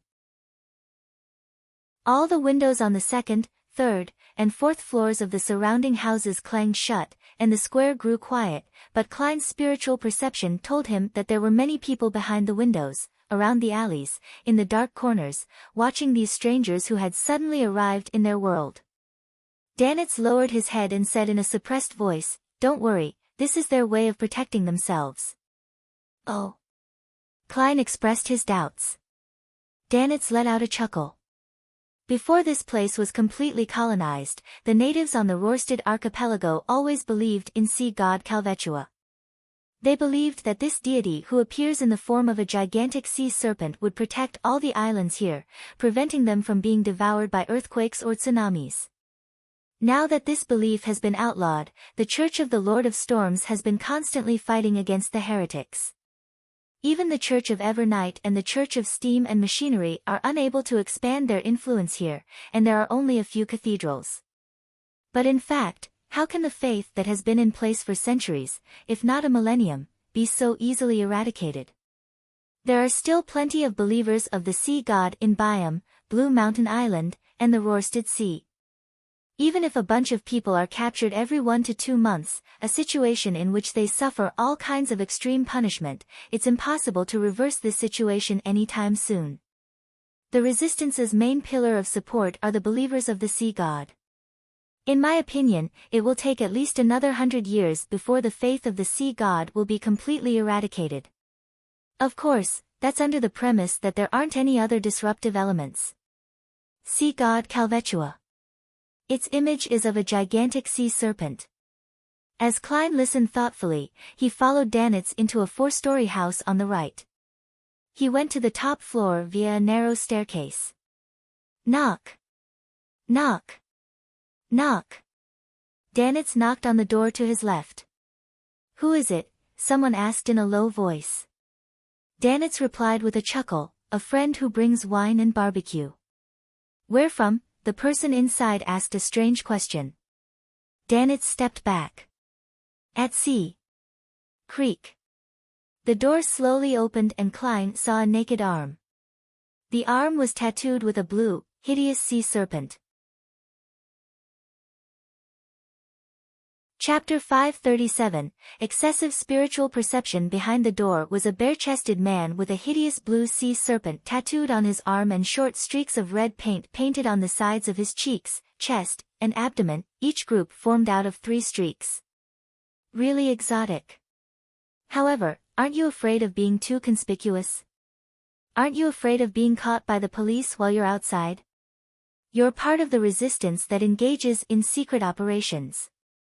Klein was about to retract his gaze when he was almost forced to frown by the man's thick, messy eyebrows and cold-blooded eyes. He has killed many people. Klein made a rough judgment based on his spiritual intuition. Honestly speaking, due to his previous life's identity and knowledge, he initially held a lot of sympathy for the rebels under colonial rule. However, after hearing that the man and the followers of the sea god Calvetua basically engaged in the same acts, he became even more wary and repulsed. This wasn't to say that he discriminated against the local faith, but rather, he understood that the traditional faith of all the colonial islands was still in a primitive stage that believed in sacrifice. They worshipped with food and blood, using living sacrifices, and were still in a state of complete ignorance. In addition, with the experiences of the Emperor and myself, the beyonder nature of this world is filled with madness and twistedness. A deity still in the primitive stage of sacrifice is basically unable to resist this trend. It's quite obvious what kind of style they follow. Without a word, Klein followed Danitz into the room. "Edmonton, who's here?" A mild voice sounded from the area near the windows. The tattooed man closed the door and said, "They've disguised themselves." At that moment, Klein had taken a good look at the situation in the room and gained a basic understanding of it. The living room wasn't very large. A cupboard, a table, and a few chairs were enough to make it look cramped. To the right were two doors leading to what appeared to be a bedroom, to the left was a kitchen, separated by a cabinet. As for the washroom, there was no doubt that there wasn't one. When Klein went upstairs, he discovered that there was a common washroom at the corner of each flight of stairs. The stench of them not being washed for extended periods of time urged any passers-by to walk up faster. Directly in front of him was a window. Two bamboo poles hung out and were used to hang a lot of clothes to dry. There were 4 or 5 men sitting or standing in the bedroom's doorway and the living room. All of them were dark-skinned natives with slightly curly hair. They wore dark blue taraba shirts and more or less had red paint on their bare skin, and as for the sea serpent tattoo, Klein couldn't tell if it was there or not because of the clothing. Some of them had revolvers at their waists, some carrying brownish-red hunting rifles. Some even carried gray steel backpacks and long, thick high-pressure steam rifles. They formed a semicircle around Danitz and Klein, who had just entered the room. The person who spoke was a wheelchair-bound man in his 40s. He wore a jacket and had a blanket over his knees. He had a shaved head, a slightly green beard on both sides of his face, and his dark brown eyes were calm and collected. He glanced at his visitor and slowly smiled. "Blazing." Danitz was stunned for a moment before forcing out a laugh. "Kalat, you have a good eye." "Dog's hit. Am I so bad at disguising myself?" He roared inwardly, unwilling to accept the fact. Kalat ignored Blazing's insincere praise and instead, chuckled. "I heard that you killed steel and blood brambles. How else would they be dead?" Danitz retorted without hesitation. Kalat narrowed his eyes, slowly shifting his gaze to Klein, who had a featureless face. He knew very well that Blazing Danitz alone would have a hard time killing Blood Brambles Hendry, much less Steel Mavedi. His success was rumored to be due to the help of a powerful adventurer, a seasoned bounty hunter. Is it the person beside him?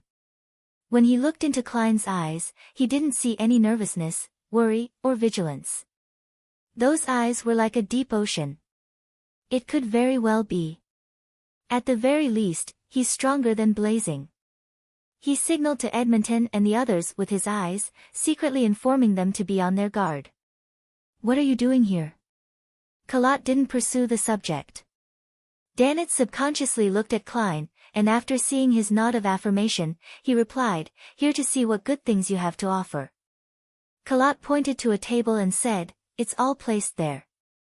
There were many strange and different items laid out, including a whistle made of bone, a simple and crude bagpipe, an iron black leaf, and a rock stained with blood.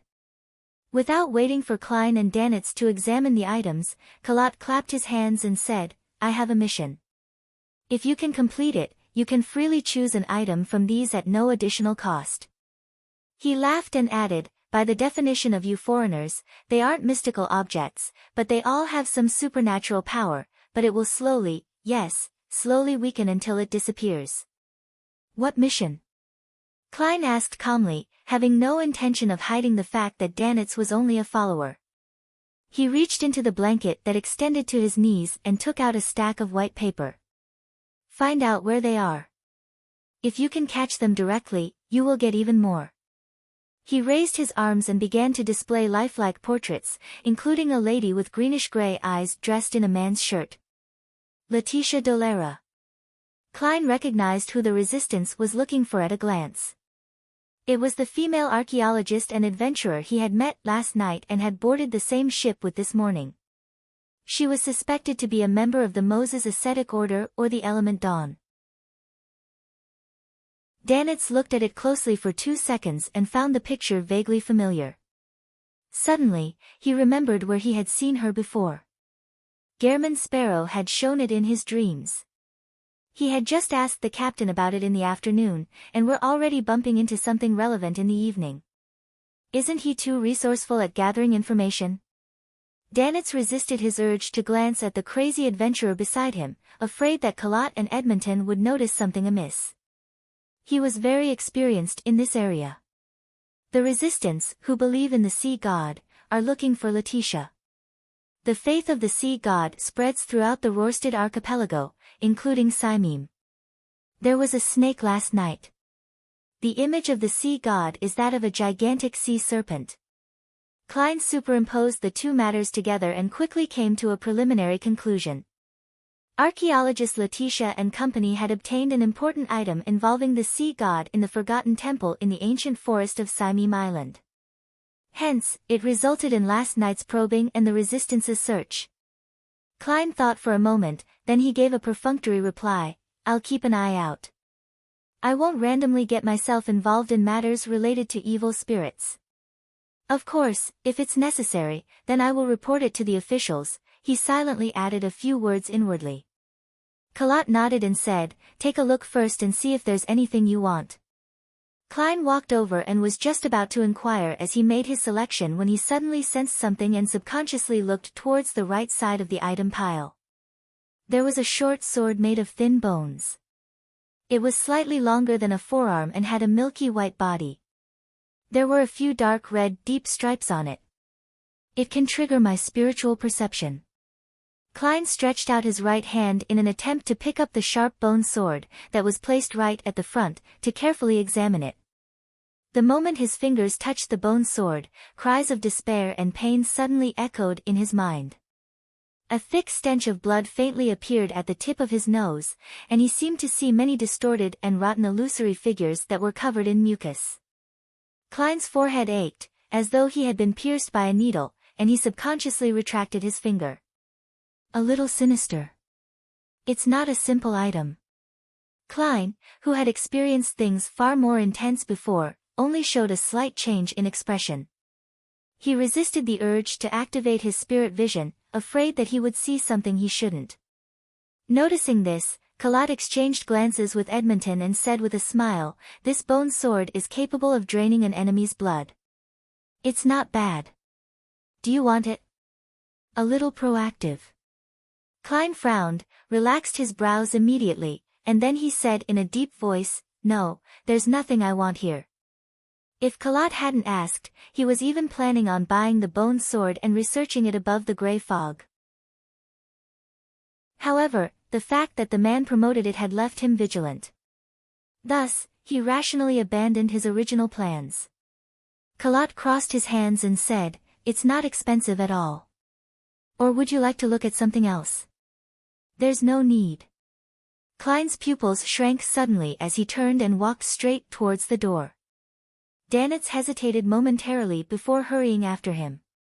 Edmonton, who had a sea serpent tattoo on his arm, watched silently.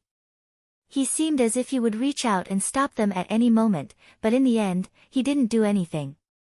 They were the powerful adventurers who had killed Steel Mavedi and Blood Brambles Hendry. Once out of the room, Klein stomped down the stairs without saying a word. Danitz ran after him, alarmed. Based on his take of the situation, he didn't inquire about the situation and only followed. The two quickly returned to the square, and the crowd which had gathered once again to either kneel or prostrate scattered once more. But unlike before, there was a man who had still remained kneeling on the ground, motionless. Klein didn't even glance at him as he walked past without stopping. However, Danitz had taken a subconscious look, only to discover that the man's face was as dry as a weathered rock. Paw! A piece of flesh from the man's cheek fell to the ground. It was a piece of grayish skin with facial hair attached to it. He seemed to have lost all the moisture in his body. Danitz was startled and didn't dare to look again, feeling that things had become strange and dangerous at some point. The two of them passed through the alleys, left the city, and boarded a rental carriage. The carriage driver was obviously a native, around 40 years old, and his laughter was very pleasing. But along the way, he didn't say a word. It was so quiet that it made Danitz feel like his heart was beating like a drum. Klein pursed his lips and remained silent. The rental carriage quickly arrived at the dock area. In order to change his attire, Danitz got it to stop a distance from Acid Lemon Street. After getting off the carriage, Klein didn't pay the fare or stop. He immediately took large strides and left, leaving Danitz stunned. He tossed 2 soldi to the carriage driver and hurriedly chased after German Sparrow. After a few steps, he looked back and saw the driver kneeling down with a face full of zeal and devoutness. He leaned over the ground and kissed the ground where Klein had stepped. Chapter 538, Dispel What's Happening. Danitz couldn't believe what he was seeing. This didn't shock him, but it left him inexplicably terrified. It was like jumping into a bucket filled with ice when drunk, feeling a bone-piercing chill permeate his body from the soles of his feet to his head. What exactly happened? Why did things become so strange? Danitz took a breath, forcing himself to turn his head, and he chased after German Sparrow. He found the crazy adventurer walking faster and faster, to the point where he had to run with small paces to keep up. Crossing the street and through the alley, Danitz suddenly saw a greenish shadow fall from a tree. Paw! Its body was covered in scales as it twisted its slippery body and had a triangular head. It extended its scarlet forked tongue and was none other than a rather long venomous snake. Dogs hit. Why would there be snakes in this season? Danitz wasn't afraid of such creatures. He had even roasted snake meat before, but it was the abnormality of everything that left him agitated. Circling around the coiling snake, Danitz subconsciously looked left and right and found that on both sides of the gutter, in the corners of ruined houses, and on the insides of rusty water pipes, there were pairs of cold, vertical, and different-colored eyes looking out. Danitz felt a chill run down his spine, as if his scalp had been pierced by a dense array of fine needles. He didn't dare to stay any longer, nor did he dare to leave. He increased his speed again and followed closely behind German Sparrow. Entering the Wind of Azure Inn, he couldn't help but look up as he walked up the wooden stairs, wanting to ask something. Suddenly, his chest tightened and his breathing stagnated. At that moment, it was as if he had dived into the bottom of the sea, being pressed down by the heavy torrents of water from every direction. Whoosh! Faintly, Danitz heard the rush of the tide and saw a faint, illusory light surround German Sparrow, as if it were forming an endless, bottomless blue ocean. Within that ocean, there was an enormous azure-blue figure holding everything up. It resembled a tower. Danitz's right foot stopped in mid-air, unable to lower his foot. He wasn't unfamiliar with such feelings. Back at the last pirate convention, the King of the Five Seas, Nast, was even more imposing and terrifying than this. Almost all the pirates couldn't lift their heads, and even powerhouses at the admiral rank could only barely resist. Danitz knew very well that it wasn't a result of German Sparrow's own powers. If he was at the level of a demigod, there was no need to include the mandated punishers during his hunt of Steel Mavati. Ocean. Tide. These two terms flashed through Danitz's mind, and he immediately thought of the matter of the Resistance's faith in sea god Calvetua. Could it be that German Sparrow suffered the sea god's curse via an unknown process when he touched the bone sword? The devotee's corpse that lost all its moisture is one of the conditions for the curse's activation. When the carriage driver prostrated and kissed the ground, was it because he sensed the sea god's aura? Man! German Sparrow would probably die here today. Should I stay far away to avoid being implicated? At the very most, I'll come back to collect his corpse. It might still be possible to save him. I can use the soul fall ritual to seek Captain's help. She knows so many different kinds of odd secret techniques. She should be able to resolve this problem. No, Lord. The soul fall ritual has a requirement of being within 500 nautical miles. They're still en route, and it will take at least half a day to enter that range. As he desperately tried to think of something, Danitz stopped panicking and treaded steadily into the luxurious suite with Gehrman Sparrow. Klein still remained silent, but his dark brown eyes seemed to have a rich azure blue color that was nearing the color of black. He went straight to the bedroom and locked the door behind him. Danitz stood outside, in a dilemma on whether to flee or save the man.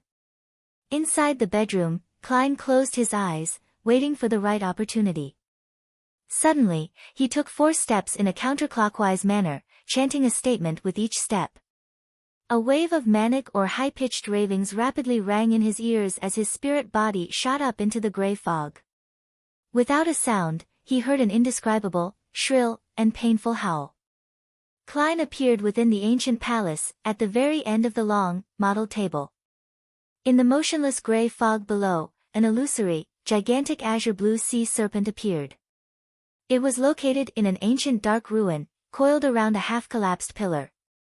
Its hideous head was raised, and its bloody mouth was wide open, revealing many curved fangs that were even longer than a human's forearm. On its milky white fangs, there were layers upon layers of flowing blood and mucus. This sea serpent madly swung its tail, setting off terrifying waves and ridiculous ripples, causing the entire ruins to sway, as if it was about to collapse. The scene rapidly shattered and dimmed. Regardless of how the unimaginably large sea serpent struggled, it was unable to turn the situation around. All it could do was let out a long, painful scream in agony as it was reduced to points of light before disappearing into the gray fog. Klein sat in the high-back chair belonging to the fool as he quietly watched everything. He didn't make any superfluous actions for a long time. The gray fog silently spread out, and the scene seemed to return to its eternally unchanging state. After nearly a minute, Klein leaned back in his chair, sighed, and said the serpent's name, Sea God Calvetua. After coming into contact with the bone sword, he had already felt the abnormality. And during his conversation with Baldi Kalat, he had keenly discovered that a tiny, weak but extremely cold and sinister energy had invaded his body at some point in time and was slowly corrupting his soul. Klein made a prompt decision and turned around to leave. He then sensed that there was a connection between the sinister power and his surroundings. It gradually strengthened and slowly connected to an unknown place. So, as he diverted attention to resist the corruption, he also controlled himself so as to not interact with his surroundings. Klein believed that as long as he responded to the abnormality on his journey back, it would only serve to intensify the corruption, to the point of making irreversible. At first, he wanted to find a nearby washroom and use the gray fog's shielding and isolation to remove the cold and sinister power, but after repeated considerations, he decided to leave the area. This was because there were many followers of the sea god around, and it was extremely likely for an accident to happen. During this process, Klein grasped another point, which was that if he dispelled it ahead of time, the power projected by sea god Calvetua would leave remnants in his flesh and blood. The consequences and effects would be unknown. He had no choice but to patiently wait for the opportunity to purify himself by waiting for the cold and sinister energy to thoroughly permeate his spirit. Reflecting on everything that had happened, Klein lightly rapped the edge of the table and muttered to himself, "It's not that strong." The sea god's level was much lower than he had imagined. His original plan was to use the method that had finished off Amon's avatar to deal with the sea god Calvetua's projection, which was trying to take over his body. However, even before he had even fused with the Dark Emperor card or through his paper angel, Calvetua ended up being dispelled by the gray fog directly, without leaving a single trace. On this basis, Klein concluded that sea god Calvetua's level was inferior to blasphemer Amon, even though it was possible that the latter was more adept at intrusion, but it had only been an avatar. Was it thrown off its pedestal by the Lord of Storms, or is it not even at the level of an angel? It's just a slightly stronger demigod that can respond to the prayers of its believers within a certain range. Klein recalled and found that sea god Calvetua was in an abnormal state. The foundational existence of this evil spirit is rather weak, as though it can collapse at any moment. Moreover, it felt like it had fused with the spirit world in the ruins it was in. And it's precisely as a result of this that it was able to escape the encirclement of the Church of Storms. Klein leaned back in his chair and made a guess. What happened today is definitely not a coincidence. It stems from archaeologist Letitia's act of taking away some important artifact in the Forgotten Temple. It caused sea god Calvetua's condition to instantly deteriorate, and it was already barely surviving. It made it impossible for it to hold on to its existence. As it got its believers to track the item, it also prepared to possess another body for its survival. That bone sword should have originated from its demigod body, and it hides a bit of the power it projects. As long as the target is suitable, it will infiltrate the body of the person who touches it, corrupting the soul, and establishing the coordinates. It will then allow its spirit to be transferred over before it dissipates. But clearly, it's not adept in such matters. Yes, it's not the snake of Mercury. It's unable to create a closed loop on itself for reincarnation. It's also not like Blasphemer Amon, who can be a parasite inside a person's soul. To really possess my body, it will directly cause its body to crumble and create a terrifying monster. According to this logical development, the dying Calvetua will likely engage in many crazy actions in the near future. Klein frowned. He didn't hesitate as he plummeted into the fog and returned to the real world. He unlocked the door, opened it, and entered the living room, startling the pacing Danitz. Danitz looked him up and down a few times and asked cautiously and warily, "Are you all right?" Klein maintained Gehrman Sparrow's persona and calmly replied, "It's settled." Settled? Danitz looked around before glancing at the bedroom, wondering if he had been hallucinating, that there wasn't any sea god curse. What did he do in the bedroom? He was lifted from the curse of the sea god in just a minute or two. Man, this guy has a huge secret. Danitz took 2 steps back and made way. Beside a table covered with a significant number of miscellaneous items, the wheelchair-bound Baldy, Kalat, wore a look of regret as he said to the tattooed man, "What a pity. Just a little more." He didn't pick it up, just touched it. Edmonton sighed as well. Kalat looked at the slightly bent bone sword and fervently said to himself, "When an outsider picks up that holy sword, God will walk the land again." Edmonton fell to his knees as well, as though confessing to a deity. As time passed, both Kalat and Edmonton suddenly heard 2 miserable shrieks. They looked up and saw that 2 of their companions had collapsed.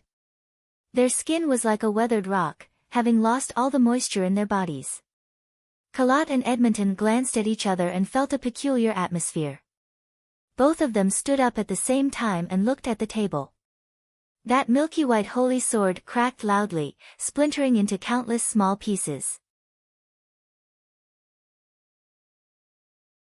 Chapter 539, Late-Night Operations. When an outsider picks up that holy sword, God will walk the land again. But what happens if the holy sword shatters? These 2 sentences echoed in the minds of Kalat and Edmonton. The matter was completely in the gaps of their knowledge. For a few seconds, they stared at the shattered holy sword, their expressions dull while they remained speechless. They couldn't believe that the holy sword, which had only been touched by an outsider in the evening, had suddenly shattered. What does this mean? What does it represent? The 2 of them didn't dare to think too deeply about it. They felt as if they had returned to the very beginning. Back then, one of the secret bases of the resistance had been discovered by the lone military. They were raided without any warning, and this resulted in their fathers being killed in that massacre. Their female relatives were abducted and sold to different places. Before receiving the grievous news, the feelings Kalat and Edmonton felt that day mirrored what they felt today.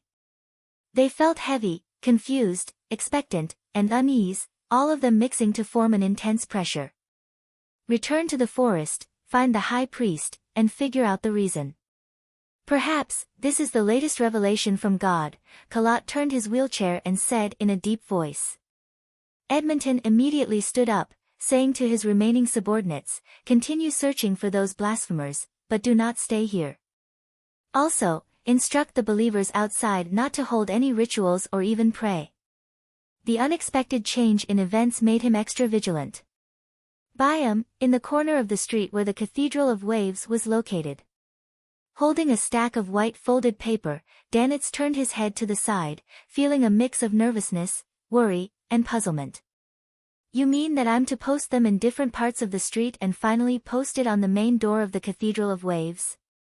He was very afraid that the door of the cathedral would suddenly open and a group of fist-brandishing priests and bishops would rush out, immediately attacking them without even asking why he had posted the poster. Klein maintained his coldness and said, yes.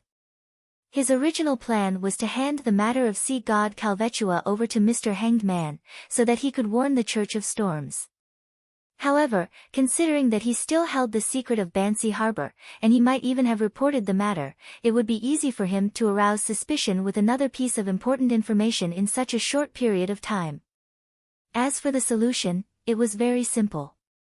He could post a few posters on the mandated Punisher's front door so that they could see it as soon as they came out. There was a small problem with Klein's plan.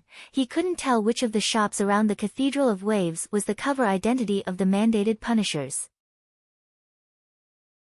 All he could do was make Danitz work a little harder and stick the posters everywhere in prominent spots, including, but not limited to, the front door of the Cathedral of Waves.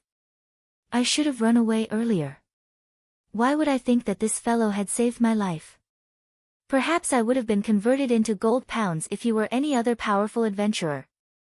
No, who would have imagined that this lunatic would so easily resolve the sea god's curse?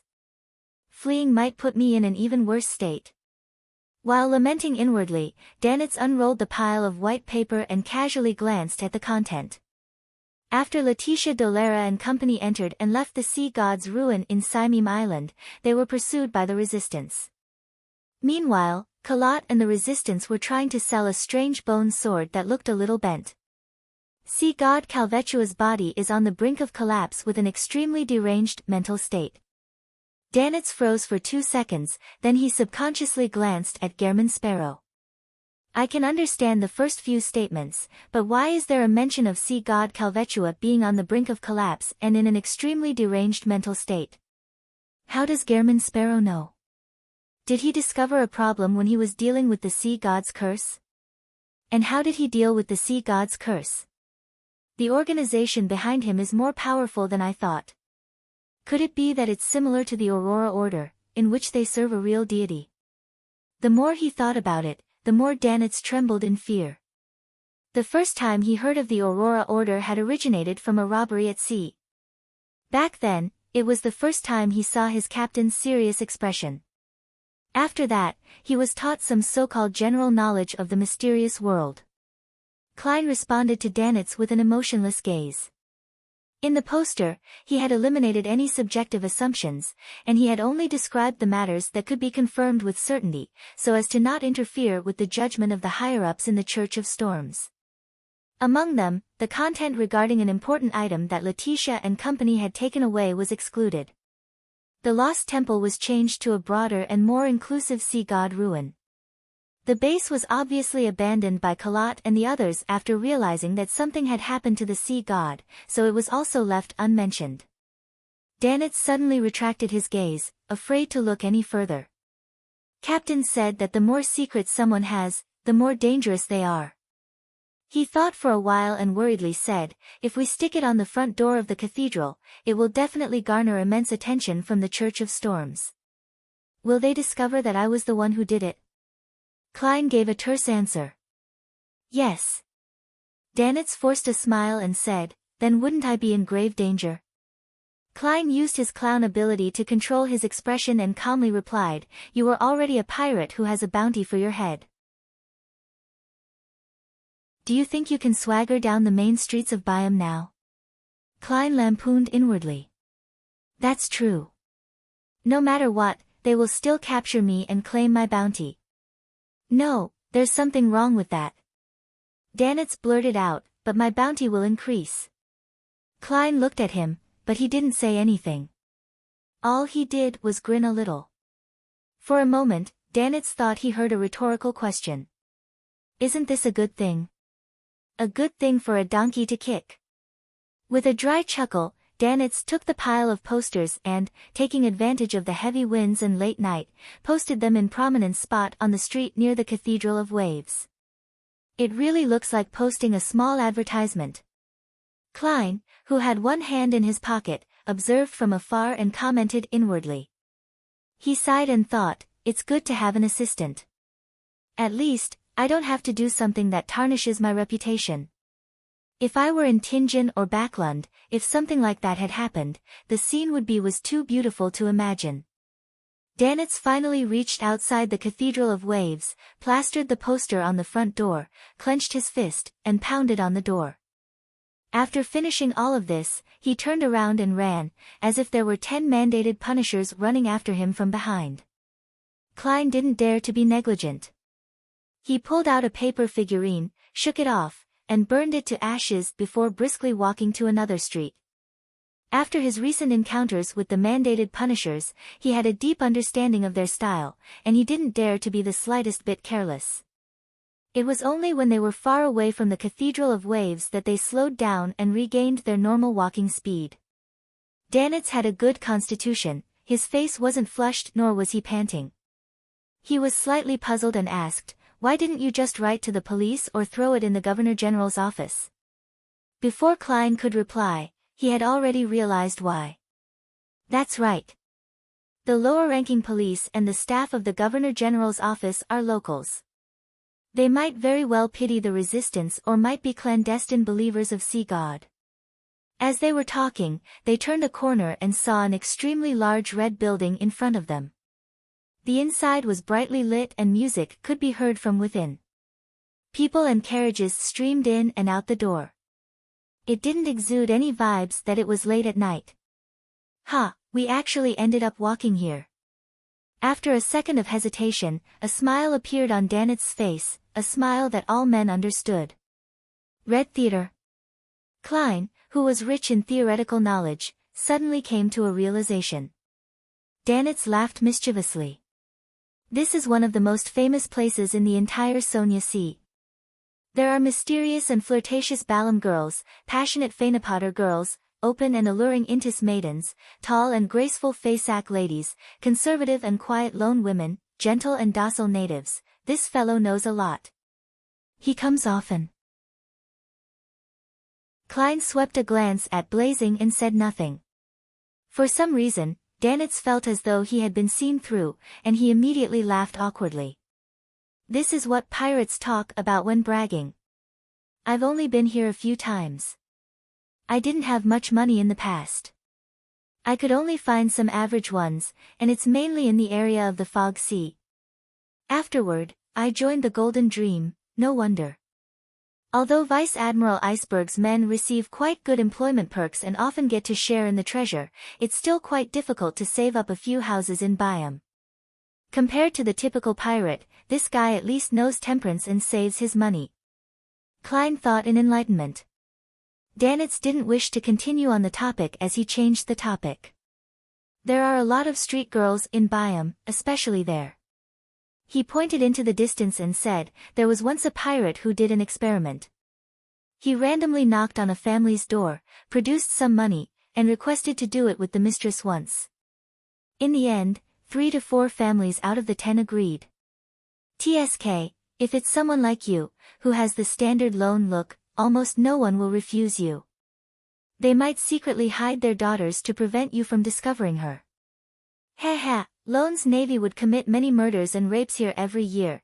They aren't any better than the pirates, but they would only be sent back to the country, and pay some small fines. Klein listened quietly, and he suddenly thought back to the evening when the believers of the sea god were praying around the pool. He thought back to their feverish and numb faces. Backlund, within the Odora family's villa. Emlyn White, who had taken the initiative to expose certain problems about himself, nervously followed Cosme underground. He once again arrived in the grey stone hall where the black iron coffin was kept. Esteemed Lord Nibs, why have you summoned me? Although Emlyn had rehearsed this scene in his mind dozens of times, he still couldn't completely remove the tension and apprehension in his heart. In this state, he suddenly understood a problem. From the viewpoint of theater studies, the role he was acting as should hide his worries and fears. There's no need for any special concealment. I did well. Emlyn was suddenly much calmer. A deep, aged voice sounded from the coffin that was covered with symbols and magic labels. To reward you. For the ancestor, you risked your life to pray to the fool. Although you didn't receive a response, you bore an enormous risk. This is an act that needs to be rewarded. Here is an acceptance draft for £7,000, a reward for you. I didn't give it to you in a timely fashion due to the great smog of Backlund, but it's never too late. At the same time, you must always be aware of yourself and not relax. If anything abnormal happens, immediately inform Cosme. He really gave me money. Emlyn almost forgot to close his mouth. Chapter 540, Suppression. Even when Emlyn White left the Odora family's underground region, he still found things surreal. He couldn't believe that he could so easily be rewarded with £7,000. The acceptance draft was light and weightless in his hand, but he felt the absurdity of reality. The hanged man's method was really effective. Instead of exposing me and punishing me, Lord Nibs gave me a generous reward. And this was done solely to feign ignorance while encouraging me to make attempts so that he can observe in secret. Are the thoughts of the sanguine that complicated as well? Emlyn sighed, his mind feeling adrift. Quickly, he stopped his thoughts from wandering and turned his attention back to the reward of £7,000. With this, I can buy that baron's remains from the hanged man and concoct it into a potion. I'll soon become a baron, sanguine baron, Lord Emlyn White. Emlyn's eyes lit up as his footsteps turned significantly brisk. Within the sanguine, if one wasn't bestowed the corresponding ritual by the elders, they would remain stuck at the same level they were at during birth. It was almost impossible to rely on time to advance. Unless one was extremely lucky, having an ancestor of the family that was nearing the end of their lifespan such that they had no choice but to bestow their powers to a descendant through a ritual, most of Emlyn's sanguine peers would remain stuck in the concept of adulthood. There might not be any chance of them obtaining an aristocratic title for decades. Emlyn's father and mother had lived for years, but they had yet to become barons up this very day. They couldn't even see any hope of becoming one. As Emlyn walked out the door, he couldn't help but glance at the nearby Cosme Odora. This elderly sanguine who has been active in the Roselle era has only been a baron up to this day. And I am about to reach this rank as well. One day, I will become a sanguine marquis like Lord Nibs. No, a duke, or even a prince. Only by doing so will I be able to shoulder the responsibility of being the sanguine's messiah. Yes, the baron's remains is only about £4,000, I'll have a lot of money left. I can even buy a few more dolls and give them some new clothes. Emlyn unconsciously straightened his back and began to walk more and more proudly. In the Berg household in the City of Silver, Derek lit some candles and prepared for the sacrificial ritual. The lightning frequency alternated several times before he finally found an opportunity. He was very sure that the chief wasn't be able to keep an eye on him at this moment, because he had left the City of Silver with the little boy, Jack, who had recovered somewhat, and a group of explorers, in search for the so-called route that led from the coast to the destroyed city. It didn't take long for Derek to set up everything and say Mr. Fool's honorific name in a reverent, low voice. He very skillfully and methodically sacrificed the Spirit Eater's stomach pouch needed by Miss Magician, and the Beyonder ingredients designated by Mr. Hanged Man, to the ruler above the grey fog. There were many cracks on the City of Silver's solid city walls, but they were filled to the brim with black hard soil. Strands of dense weeds grew on them, swaying in the wind like human hair. All of a sudden, all of them stood up as if they wanted to capture something, but they turned limp without any strength left in them. Early morning, at the Cathedral of Waves. Alger Wilson, who had come to collect the bounty, heard an important piece of news from the diocese bishop, Chogo. Letitia Dolera of the Moses Ascetic Order had disguised herself as an archaeologist and entered the depths of the jungle on Simeem Island. It was unknown what she did that inflicted grievous injuries to sea god Calvetua, who had been in hiding for years, pushing it to the verge of collapse. As a result, it was frantically searching for an opportunity to survive.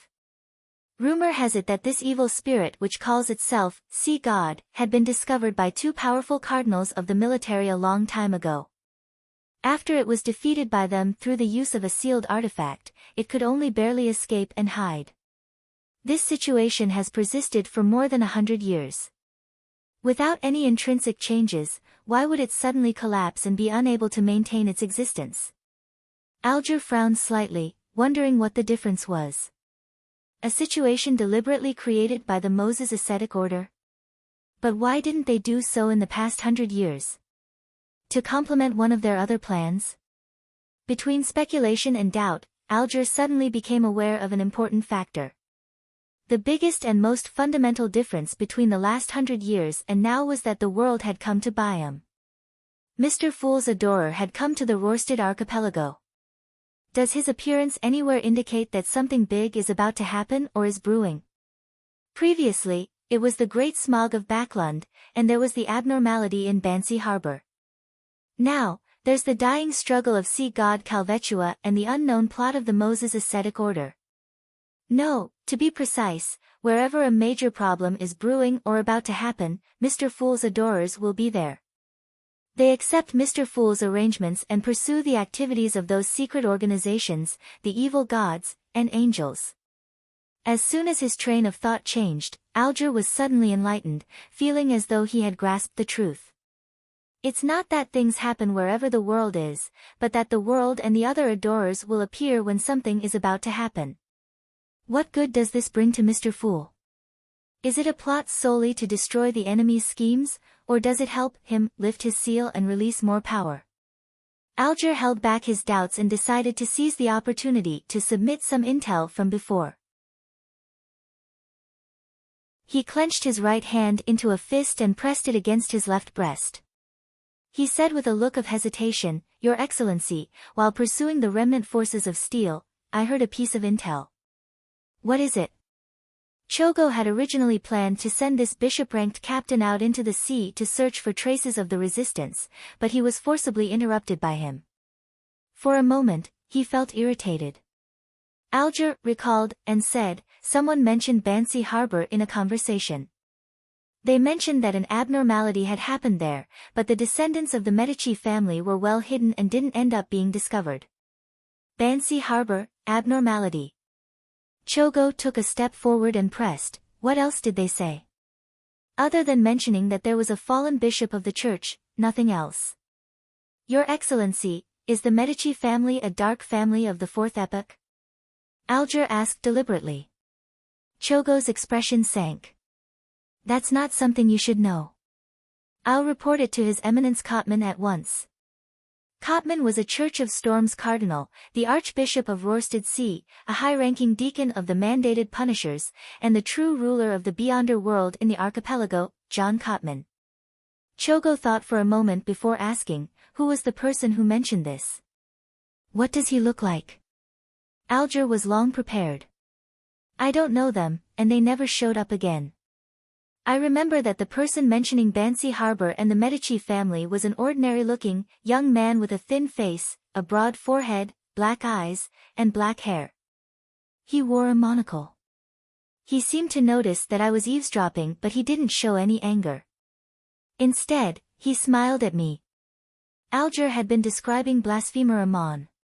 He wanted the cardinals to believe that the exposure of the secret regarding the Medici family and Bansi Harbor was the result of a struggle between the kings of angels.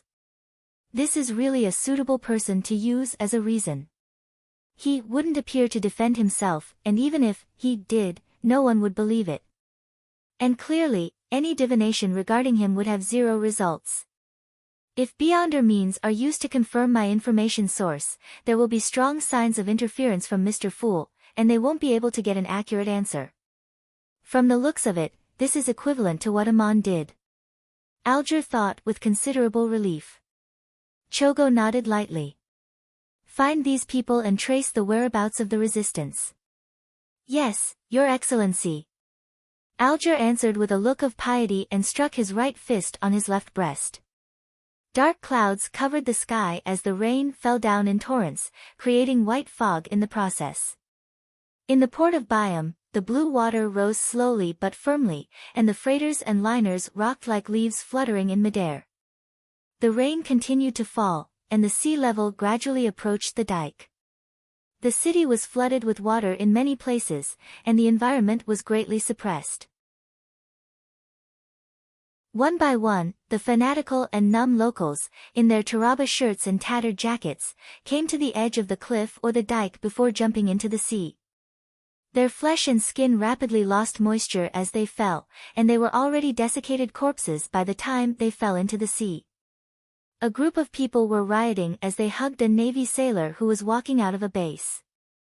They angrily bit him to death with their teeth, reducing him to a mangled, bloody mess, and caused chaos on the streets. Whoosh! Boom! The dike collapsed, and the rising seawater poured into Byam City. When Klein jolted awake, his mind was filled with the scene from his dream. For a seer, this was a very clear revelation. Sea god Calvetua has failed to find a way to survive and has completely given up, resulting in it going completely mad. It wanted to create a storm, stir up a tsunami, and drown the Rorstad archipelago so that countless can join it in death. At the same time, its devotees are starting to do extreme acts. I've already informed the Church of Storms. They'll likely be able to stop it. No, even if I didn't inform them. They'll definitely be able to sense a problem with the appearance of such a situation. They would then make the necessary response. Klein rolled to his feet, wore his clothes, and walked out of his bedroom. He saw blazing Danitz standing by the window, looking out. He saw the clouds hanging low as rain poured down, as though it was endless. A sign has appeared. Klein walked over to Danitz, who was also looking out at the repressive weather. He could faintly hear the abnormal sound of the tide. In the midst of silence, the sound of explosive thunder suddenly rang out in the air. The leaden-colored clouds quickly split apart, and the falling rain lost its source. In the direction of the docks, everything returned to normal. The morning sun shone down from high up in the sky, bathing Byam in holy light. Danitz hissed and said to himself, John Cotman changed the weather, John Cotman. The Church of Storms cardinal and high-ranking deacon of the mandated punishers. He suppressed Calvetua's powers. Klein retracted his gaze while in thought. Danitz heaved a sigh of relief. I was rather worried just now. Afraid that the sea god who's on the brink of a breakdown would create a disaster. But there's John Cotman. Seeing that Gehrman Sparrow was silent, he continued adding, at sea, even the king of the 5 seas and queen mystic won't be his equal. Captain said he's a sequence 3 demigod. The potion's name is... It's... Sea King. Chapter 541, Visitor Sea King. Upon hearing the name to John Cotman's sequence, the first thing Klein thought of was the complete honorific name of the Lord of Storms, the King of the Skies, the Emperor of the Seas, the Lord of Calamity, the God of Storms. Sequence 3 is Sea King. Sequence 0 contains the elements of Sea Emperor, so it does match well. I wonder what Sequence 0 of the Storm Pathway is called. Klein looked out the window again and saw that, although the weather was still gloomy, the morning sun was up. The sound of the tide had retreated, and the rain had stopped. He pulled back his thoughts and analyzed the situation from the information that Danitz had revealed. The potion name is Sea King, which means that the corresponding sequence 3 demigods, saints, have to act as a Sea King. And all acting has one premise, which is that one possesses all the powers needed. As a Sea King, he would definitely be a powerful ruler of the seas that he controls even if there's a distance limitation. He would be able to walk freely on the seabed, cause tsunamis as he wishes, raise the sea level, and control marine life. Fighting in their home ground, they're absolutely capable of suppressing all demigods of the same level. The King of the Five Seas and Queen Mystic are roughly at this level as well. It's just that there are differences in strength because of the different degrees of digestion and their grasp on their powers. But no matter what, as long as they're at sea, Sea Kings are nearly unbeatable. With the abilities displayed by the Sea King, coupled with the oceanic environment, if one hasn't seen the eternal blazing sun, true creator, and other true gods, it's not incomprehensible that people would worship him, believe in him, and pray to him. Many of the deities who received primitive worship might be at this level. They might not even be angels. Yes, don't look directly at God, refers to a true deity. Previously, sea god Calvetua didn't give me such a feeling, nor did Amon's avatar. Of course, I can't be sure if the actual body of a king of angels has some kind of attribute that also doesn't allow one to look directly at them. One is a sea god who's on the verge of collapse and at most, a sequence 3, while the other is a sea king who is in good condition and is able to use sealed artifacts at any time. The outcome is obvious. John Cotman would definitely be able to suppress Calvetua's madness to prevent the sea from drowning Byam. He would prevent the entire Blue Mountain Island and its many cities from turning into a lost sea ruin. Just wait a few more days. Calvetua's madness will completely dissipate, which will end up resolving the matter. This is the simplest and most effective way to deal with the situation, and it wouldn't bring about any panic at all. Most people here wouldn't even detect anything amiss. However, there are also some problems. Firstly, there shouldn't be any other accidents. It's a mystery what that archaeologist, Letitia, did in Simeem Island. She had single-handedly orchestrated the death of the sea god. Perhaps the forces backing her, either the Moses Ascetic Order or the Element Dawn, might take the opportunity to seek something. This is the greatest dormant danger. Yes, there should also be a high-sequence Beyonder in the Governor-General's office and the military. This is a colony base the kingdom has in the Sonia Sea. Things won't turn out too bad. Then, there are the fanatical believers who will most likely become sacrifices as Calvetua becomes madder and closer to its death. They are like stalks during the harvest, falling down in bunches. However, for the Church of Storms, this isn't too bad of a development. The most pious of the heretics would die with their deity, which would save them the trouble of screening and handling them. If they aren't too pious, they wouldn't be affected too much, and it's possible to reform them. The only drawback is that the Rorstad archipelago would be lacking in manpower for a long period of time. Although such a problem is troublesome, as long as they grit their teeth, things can be resolved. Thus, the Church of Storms, Sea King John Cotman is more likely to sit back and do nothing. Phew, I wonder how many people will die in the native enclaves and slums because of this. Klein's thoughts were suddenly interrupted by a uniform set of footsteps and a roar high in the sky. Instinctively, he looked up and saw airships painted in dark blue, with several cannon muzzles and machine guns sticking out, fly past him as they headed in different directions. On the main street, soldiers in red coats, white pants, and black leather boots were lined up in neat rows. They were carrying rifles and dragging cannons as contingents of them moved past. The tense and solemn atmosphere suddenly spread. This is a colony. Klein inexplicably felt mixed feelings as he sighed to himself. I wonder how long it will take the church to get rid of that sea serpent and find the place where it's hidden. That place is definitely a treasure trove with countless precious items. Danitz, whose main job was a treasure hunter, suddenly spoke, appearing both expectant and full of regret. His attitude had changed extremely quickly. He had already reduced the sea god to a sea serpent, using it as a pronoun. The church won't do anything other than keeping the matter suppressed. They'll see Calvetua perish just from waiting for a few days.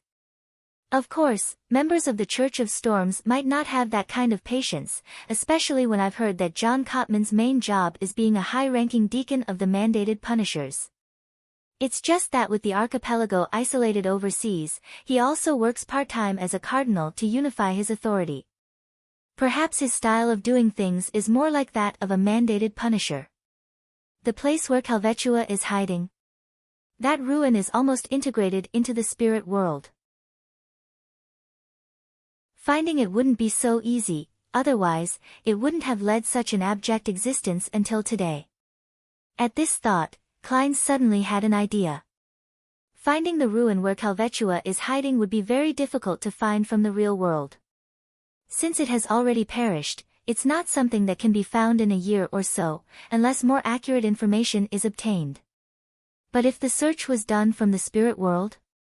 The spirit world would make it even harder to pinpoint its location, but it doesn't completely lack options.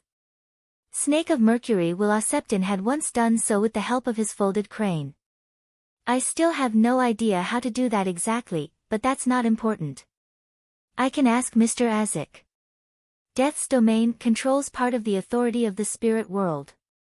The underworld, or should I say, hell, was created by Phoenix ancestor Greggrace in the spirit world. A thought flashed through Klein's mind.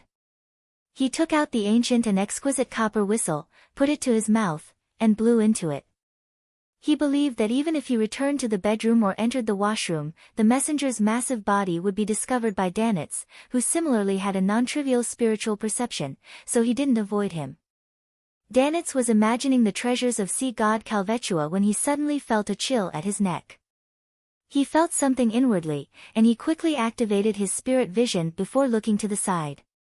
There, he saw white bones spewing out from the floor and flying upwards, forming a giant skeleton with an illusory head that pierced through the ceiling.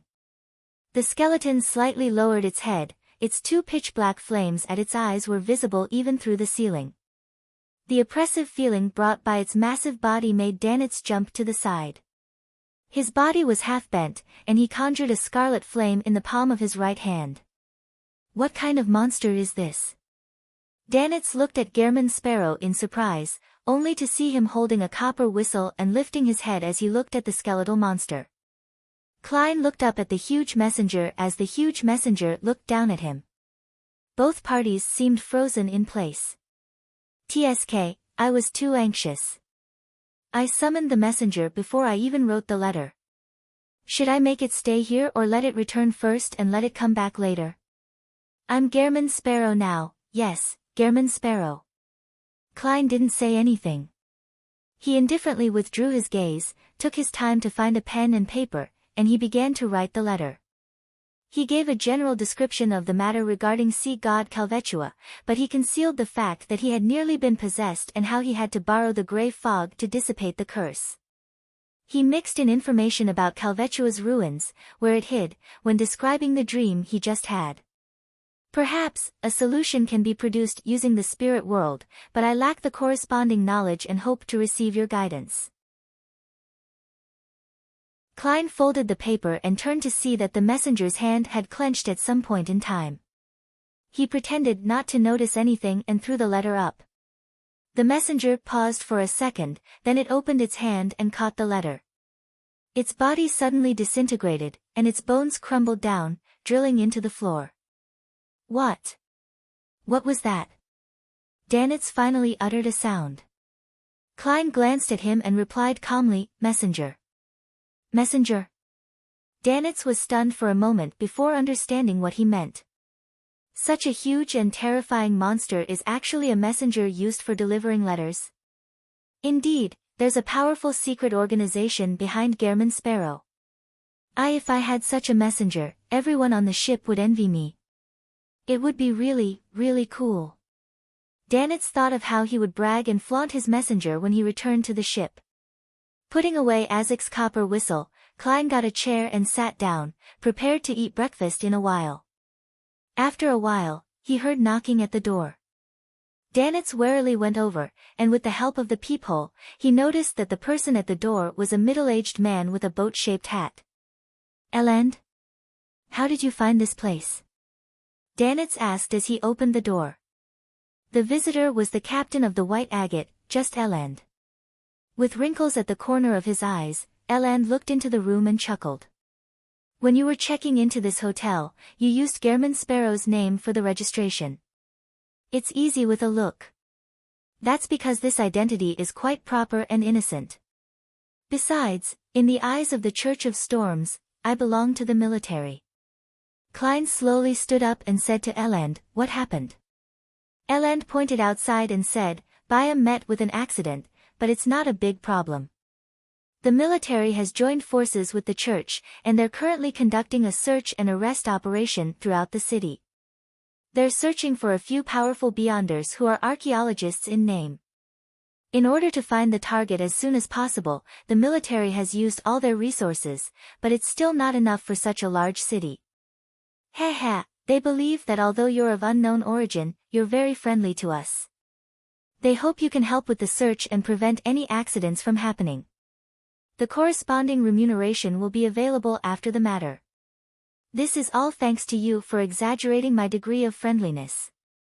That is to say, after the Church of the Goddess and the Church of Steam and Machinery, I can once again receive money from the military." For a moment, Klein felt mixed feelings. Seeing that he didn't answer immediately, Eland added, "Although there won't be any major problems, the earlier we find the target, the earlier we can control the corresponding disaster. And perhaps that might save a few more people." Klein fell silent for a moment before gently nodding. "Okay." Chapter 542, Byam under curfew. Seeing Gehrman Sparrow put on his coat and hat and pick up his cane, Danitz recalled that he had apparently been forgotten. He coughed once, and under the gaze of two pairs of eyes, he said, "Do I need to follow? It's best not to. Who knows what would happen?" Before this, we had only stopped at Bansi Harbor, but we ended up encountering a rather strange situation. Last night, I brought Gehrman Sparrow to visit the Resistance's liaison and ended up being involved with the Sea God's curse. Today, if I were to follow this madman to search for Letitia and the other archaeologists, then who knows what would happen. Danitz looked down and glanced down at his left arm, which was still tied with a splint. In a matter of days, he felt that he had encountered more events than he had in months or even half a year. "You can stay here, but someone will be here for the sweep later." Eland laughed. "Someone will sweep this area? And then the great pirate Blazing would be caught and turned into gold pounds?" Danitz frowned and laughed dryly. "Aside from the reward, there aren't many opportunities to earn money from the military. I'm very willing to give it a try. The only problem is that you'll have to wait a few minutes. I'll don a disguise, Mr. Captain. I don't want to put you on the spot by causing unnecessary misunderstandings.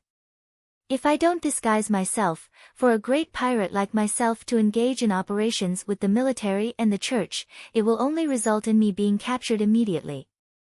Danitz imagined himself being pressed down, having a knee crushing his back, struggling like a catfish. After thinking for a few seconds, Eland took out an iron black mask from his inside pocket and tossed it over. "Just put it on. I will explain the rest." "Yes, there's no need to waste time on useless disguises." Klein evaluated inwardly. Without a word, he turned the handle and walked out of the room. Eland followed close behind, and Danitz hurried to catch up with them as he grabbed his coat and put on the iron mask. When they reached the street where there was a lot of flooding but no pedestrians on the streets, Klein pressed down on his hat and asked, "How do we start?" Eland laughed. "In regions. My Beyonder job has some special characteristics. As long as I see the person in the flesh, in a photo, or a sketch, then I'll be able to firmly remember the target's appearance and obtain an additional sense on an extraordinary level. Yes, I can also detect any abnormalities and grasp indistinct traces. When put together, it allows me to do investigative sweeps in a rather effective manner." Sequence 8 Sheriff of the Arbiter Pathway. Klein nodded thoughtfully and asked as they walked, "Do you have their belongings?"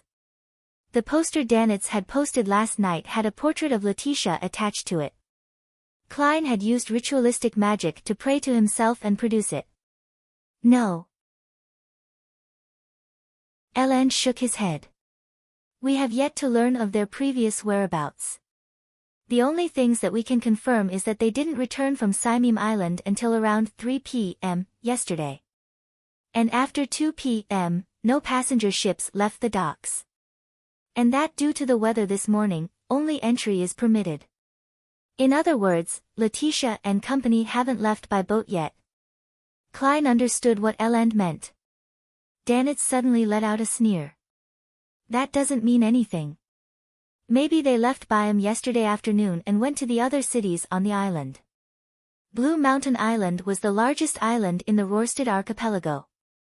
It was very large in size and had dense forests and rich mineral resources. Therefore, there were many cities on the island, and they were all built around fertile land with astonishing mineral resource reserves.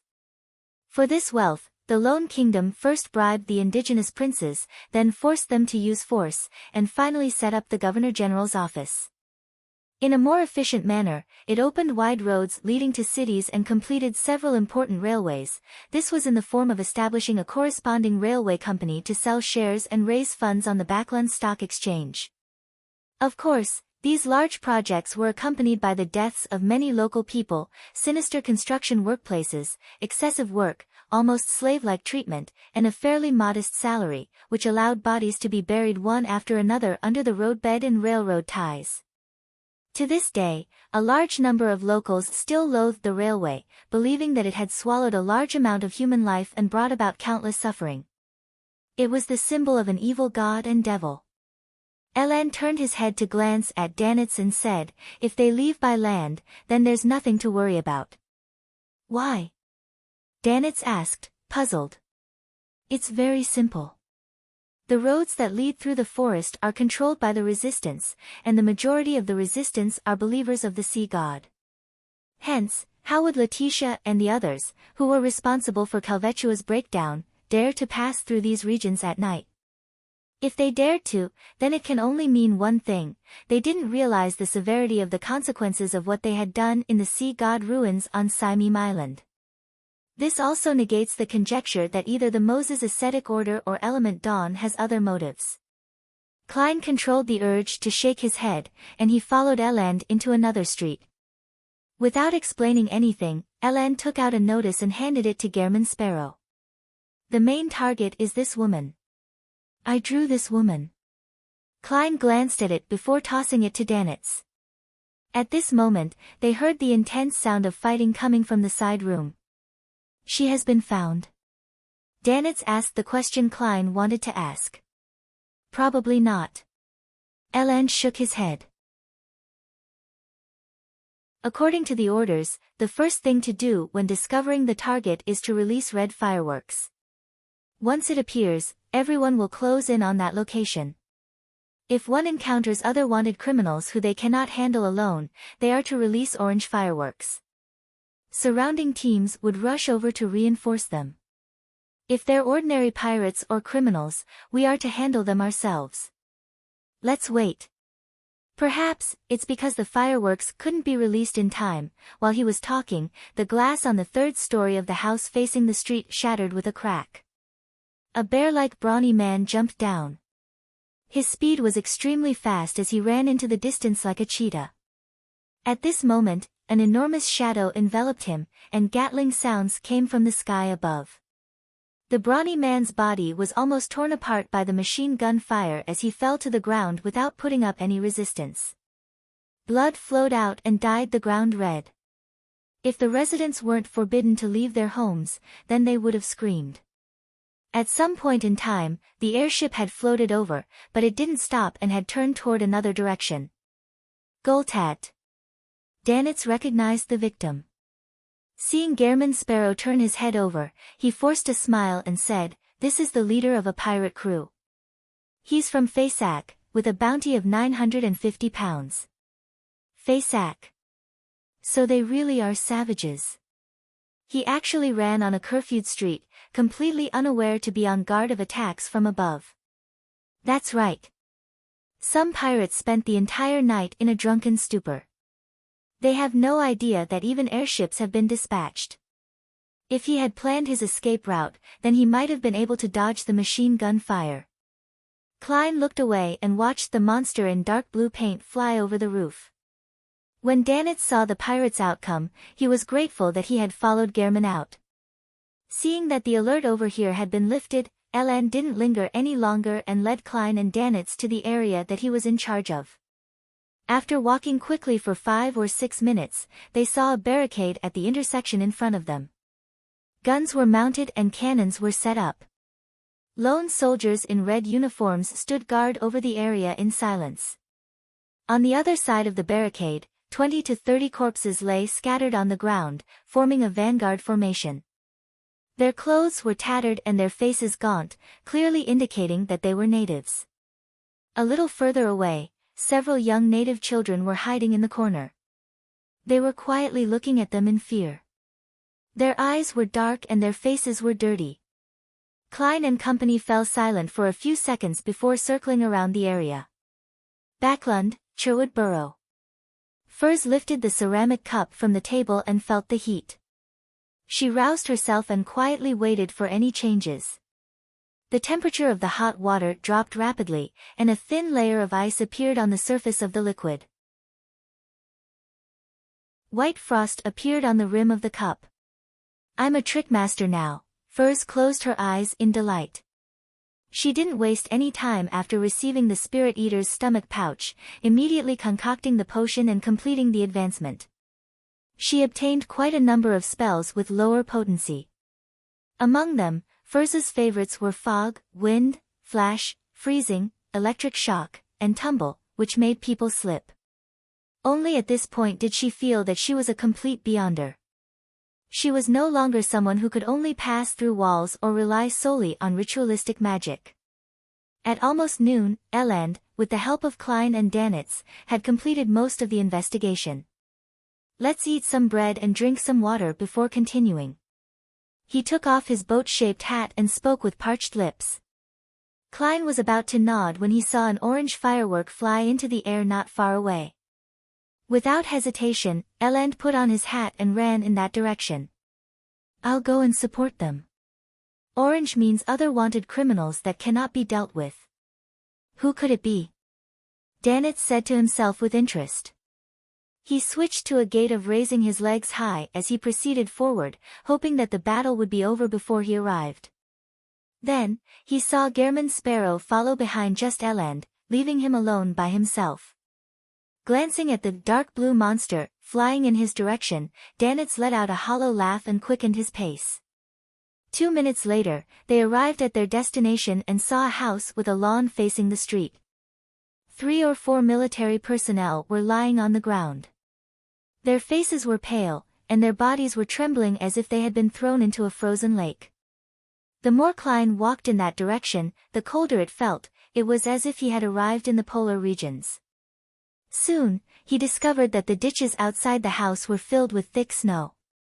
Just then, a burst of female laughter came from inside the house at varying pitches, alternating between craziness and strangeness. "Ha ha ha! Jaya ha ha ha! Ha ha ha! Jaya ha ha ha!" Danitz couldn't help but stop and touch his neck, which was covered in goosebumps, with his right hand. With a clanging sound, the window opened and a charred body flew out. It landed hard on the ground, as if it were caught in an inferno. With just a glance, Klein was able to recognize through his spiritual intuition that this was one of the 3 male adventurers who had followed Letitia.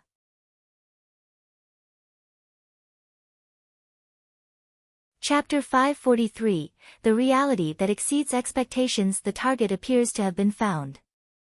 Klein looked away and made a rough judgment. As there were no portraits, the dead adventurer's face was burned black, which meant that Eland clearly didn't recognize this as one of their targets. After observing the situation and listening to the creepy laughter for a few seconds, he pointed to the 3 or 4 military personnel lying outside the house. "Drag them back first, then wait for the other teams to arrive before launching our attack." Or, he hesitated for a moment, then he raised his head to look at the approaching dark blue airship. Without another word, and without instructing Klein and Danitz, Eland ran to the unconscious military personnel whose faces were purple. Tap. Tap. Tap. The closer he got, the weaker his steps became. In the end, his body became stiff and every step he took became extremely difficult. Eland, who had been the bosun of the Imperial Navy, was experienced. He decisively stopped moving forward and turned around slowly, walking back one step at a time. The more he walked, the smoother it became. However, he was still shaking uncontrollably. His eyebrows and temples were covered in a thin layer of frost. A quick freezing effect that defies common sense. An extreme cold reminiscent of a disaster. With Eland's attempt, Klein was able to grasp the danger level of this area, and he could only sigh inwardly. Unfortunately, the sun brooch isn't able to produce actual heat. It's only a stimulation of one's mind. Although it can make a body generate clear effects, it will only allow a person to withstand this cold for 3 to 4 seconds at most. Looking at Eland's chattering teeth and how he was unable to open his mouth despite wanting to say something, Klein's gaze swept over Danitz. He threw his cane and said in a low voice, "Fire." Fire? Danitz was stunned at first, but he quickly understood Gehrman Sparrow. He had also witnessed the entire process of Eland's failure.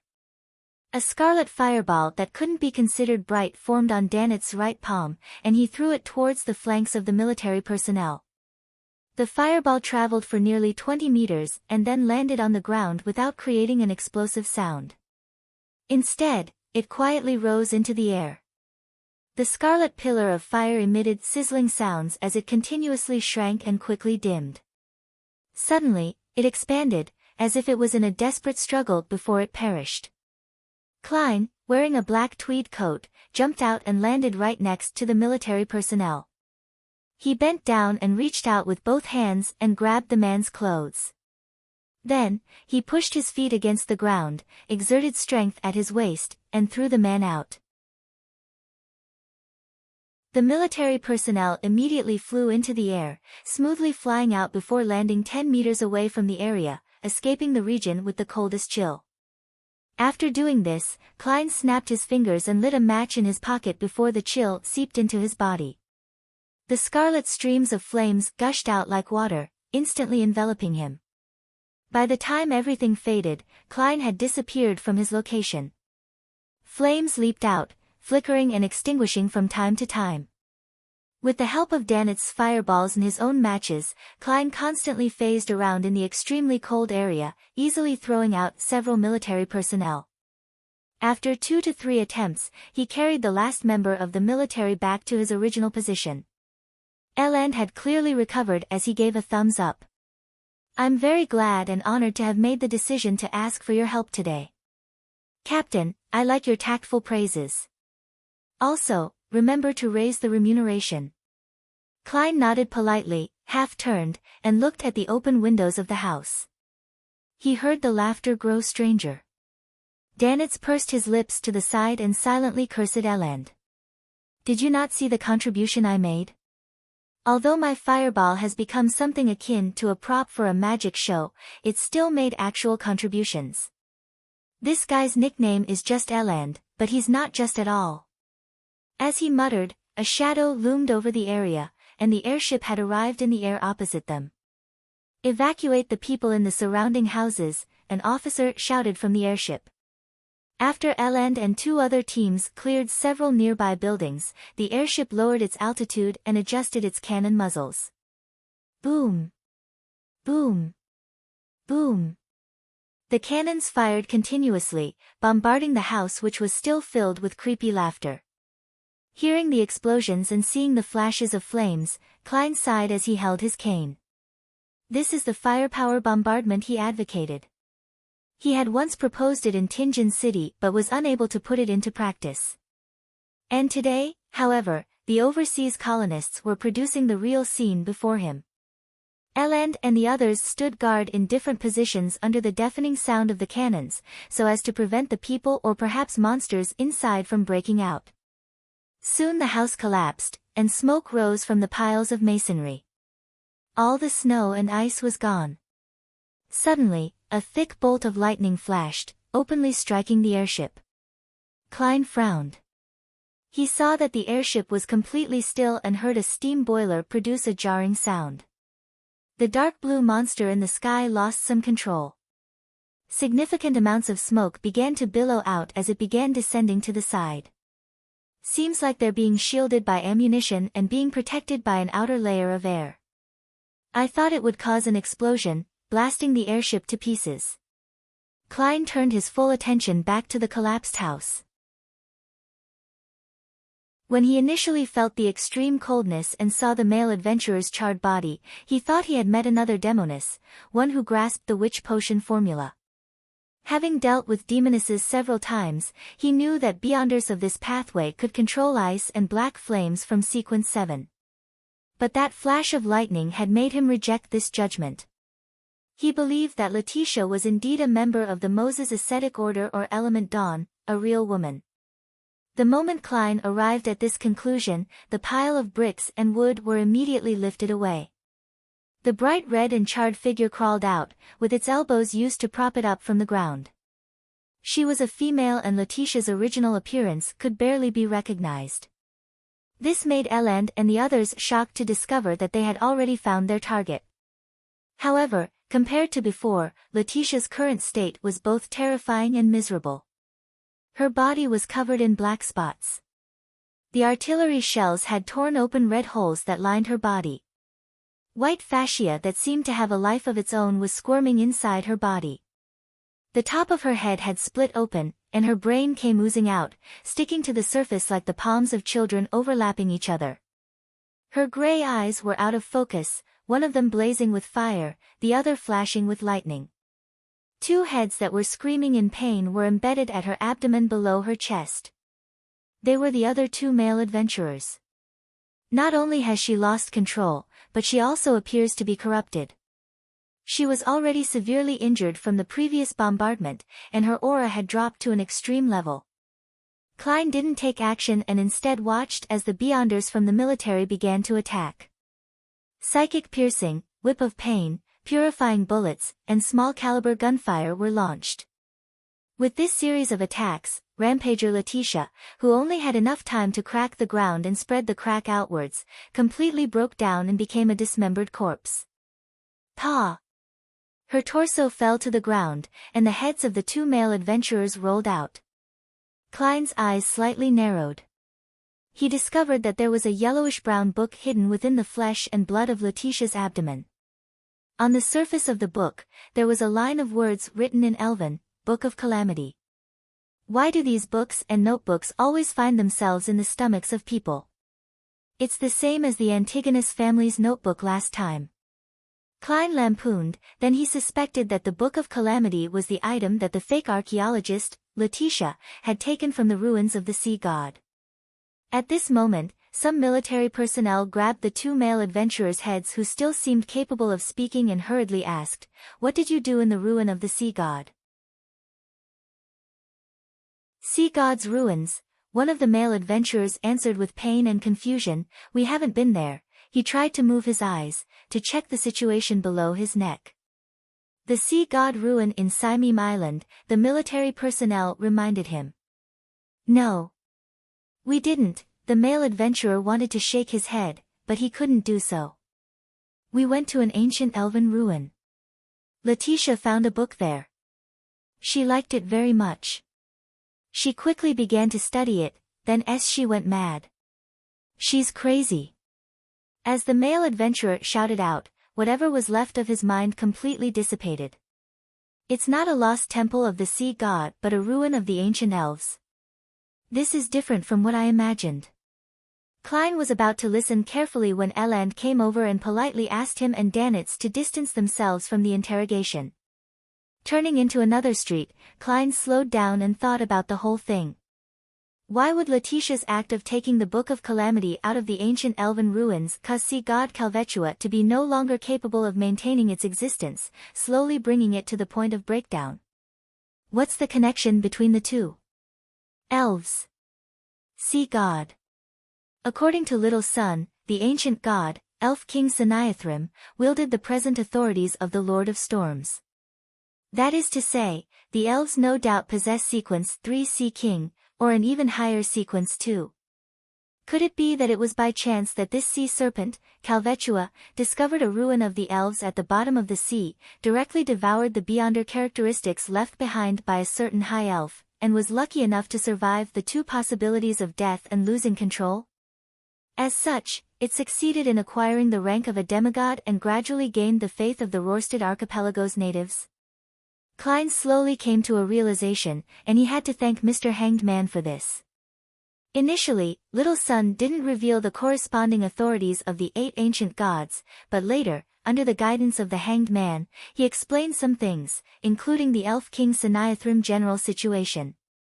As for devouring Beyonder characteristics or the corresponding ingredients to advance, it wasn't something that didn't happen. Before the potion system was fully constructed, the human ancestors had made similar attempts to obtain Beyonder powers. However, only a very small group of extremely fortunate people had managed to survive to become Beyonders without becoming monsters, lunatics, or dying on the spot, with their flesh and blood falling apart. Such an attempt had a 1 in 1,000 chance of success, or even a 1 in 10,000 chance. After the potion system was established, no one was willing to take such a great risk. If that's the case, then Calvetua was indeed very lucky back then. Of course, there's also the factor of its strong physique. However, its intelligence didn't seem to increase much, only being capable of deceiving its believers. It didn't actually find any traces of the elven ruins on Simim Island, and how it's closely related to the one it's hiding in. After Letitia and company took the Book of Calamity, that ruin collapsed, causing Calvetua's hiding spot to experience abnormalities, resulting in the barely surviving Calvetua to be unable to hold out any longer. This can explain how Letitia and company managed to easily succeed. There aren't any members of the Resistance or the Sea God's followers defending the area. Only when something happened did Calvetua discover the problem and realized the connection between the two ruins. With what he just gathered, Klein tried to explain what he had been wondering about the whole time. This included why the dying sea god Calvetua didn't allow its followers to become carriers. It would have reduced most of the accidents and made things easier. With the brutality Calvetua displayed, it was only right that it made such a choice. The answer Klein arrived at was that the body Calvetua wanted to corrupt and possess had to have a certain amount of elven blood, and that was the only way to survive the transfer of Beyonder characteristics up to a certain level. However, when Klein touched it, due to the grey fog and his uniqueness, it allowed Calvetua to instantly find a better target.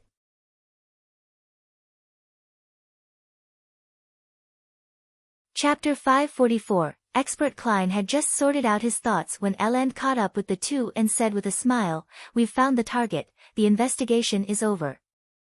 I'll bring you back to the hotel first, and I'll bring the remuneration in 2 days. Also, it's best if you don't go out today."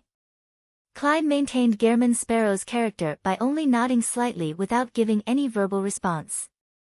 On the way back to the Wind of Azure Inn, Danitz clearly had some doubts or wistful thoughts on his mind, but due to the presence of Eland, who was part of the military, he could only change the subject and discuss with great interest about which pirates would end up being caught in the city's thorough sweep today. To him, they weren't friends as long as those guys didn't belong to the Golden Dream. They weren't worth sympathizing with. After entering the hotel room and watching Eland leave, he closed the door and said while clicking his tongue, "The Book of Calamity. Ancient Elven Ruins. This really is an interesting matter, but how did the elves end up like devils?" Just by casually taking their book, a casual flip through it had caused that woman to go insane and lose control. What kind of image do you have of elves? Living in the mountains and seas, specializing in cooking, creatures who enjoy nature. According to Little Sun, the 8 ancient gods before the cataclysm were all very tyrannical, very cruel, and very evil. Among them was the elf king Saniathrim, and the elves who believed in him, and viewed him as their king couldn't have been any better. One can make a comparison with the members of the Aurora Order. The Beyonder races left behind by the Dark Epoch basically can't be associated with the good alignment that normal people have in mind. Klein replied in his mind. Of course, he didn't rule out the possibility that after the ancient gods' fall, the dragons, giants, elves, sanguine, and other living creatures would gradually extricate themselves from the negative effects and become more normal. However, this was only limited to the middle and lower levels, and it didn't include the demigod powerhouses. And the high elf that left behind the Book of Calamity was clearly the latter. With a thought, Klein suddenly realized something. Danitz understands Elvish. He recognized the title of the ancient goatskin book as the Book of Calamity. Vice Admiral Iceberg has actually taught her crew to such an extent. Not only does it include ancient Fasak, but she has also taught them Elvish, which can stir up the powers of nature. Perhaps Jotun and ancient Hermes are all part of the curriculum on the Golden Dream. They really are a bunch of pirates with knowledge and dreams. However, ma'am Captain, aren't you being a little overboard on certain subjects? Danitz is lacking in so many other aspects. That's right. The most important thing for a pirate whose main job is to be a treasure hunter has to be mastering the ancient languages. Klein ignored Danitz's comments and looked out the window. The sky remained gloomy, as if a heavy rain would fall at any time. It made one involuntarily feel suppressed. Klein nodded slightly, feeling slightly relaxed as he thought. Letitia has been found. Being aware of the ancient elven ruin on Simim Island, the Church of Storms and the kingdom's military will likely use its connection to the place where Calvetua is hiding, to find the sea god that is becoming progressively crazier. Or they might use the ruin to speed up its collapse. That way, apart from the most fervent and pious sea god believers dying, the rest basically won't suffer any harm. Klein had originally thought of using the spirit world to locate sea god Calvetua's hiding spot after it died before the official Beyonders did. He could then infiltrate it, taking the treasure with him. But even before the plan had begun, the appearance of the Book of Calamity pushed his plan to the verge of failure. Phew. It's fine. It only existed in my imagination, and it never belonged to me. It's fine if I don't get it. I don't even know what I'll get. Letting this matter get resolved this way is for the best. Klein withdrew his gaze from the weather, his mood calm and relaxed. He just inevitably felt a slight sense of loss. That day, he and Danitz followed Elan's advice and didn't head out again. They only remained in the inn. In Byam City, there would be the sound of gunfire and explosions from time to time. This continued until the sky turned dark. The next morning, Klein got up on time and found that there were layers of clouds in the sky and the sky remained dark. This meant that the confrontation between the Church of Storms Cardinal, high-ranking deacon of the mandated Punishers, John Cotman, and sea god Calvetua was still ongoing. Klein felt pain in his stomach and prepared to head to the washroom with the newspapers. However, he gave up on that idea when he saw Danitz leisurely reading a newspaper while lying in a reclining chair, munching on a piece of white bread in his mouth. Reading the newspaper while on a toilet doesn't match Gehrman Sparrow's persona. Although it would be boring, I mustn't slack off on acting. Sigh, I've once again found a difference in the behavior between my true self and my disguised identity. Klein summed it up in silence and went into the washroom. He took off his pants and sat down on the toilet, staring almost in a daze at the pale white wall in front of him, as if he could read words from it. At this moment, his spiritual perception was triggered. He hurriedly tapped his molars and activated his spirit vision. Two thick, long white bones appeared in front of him.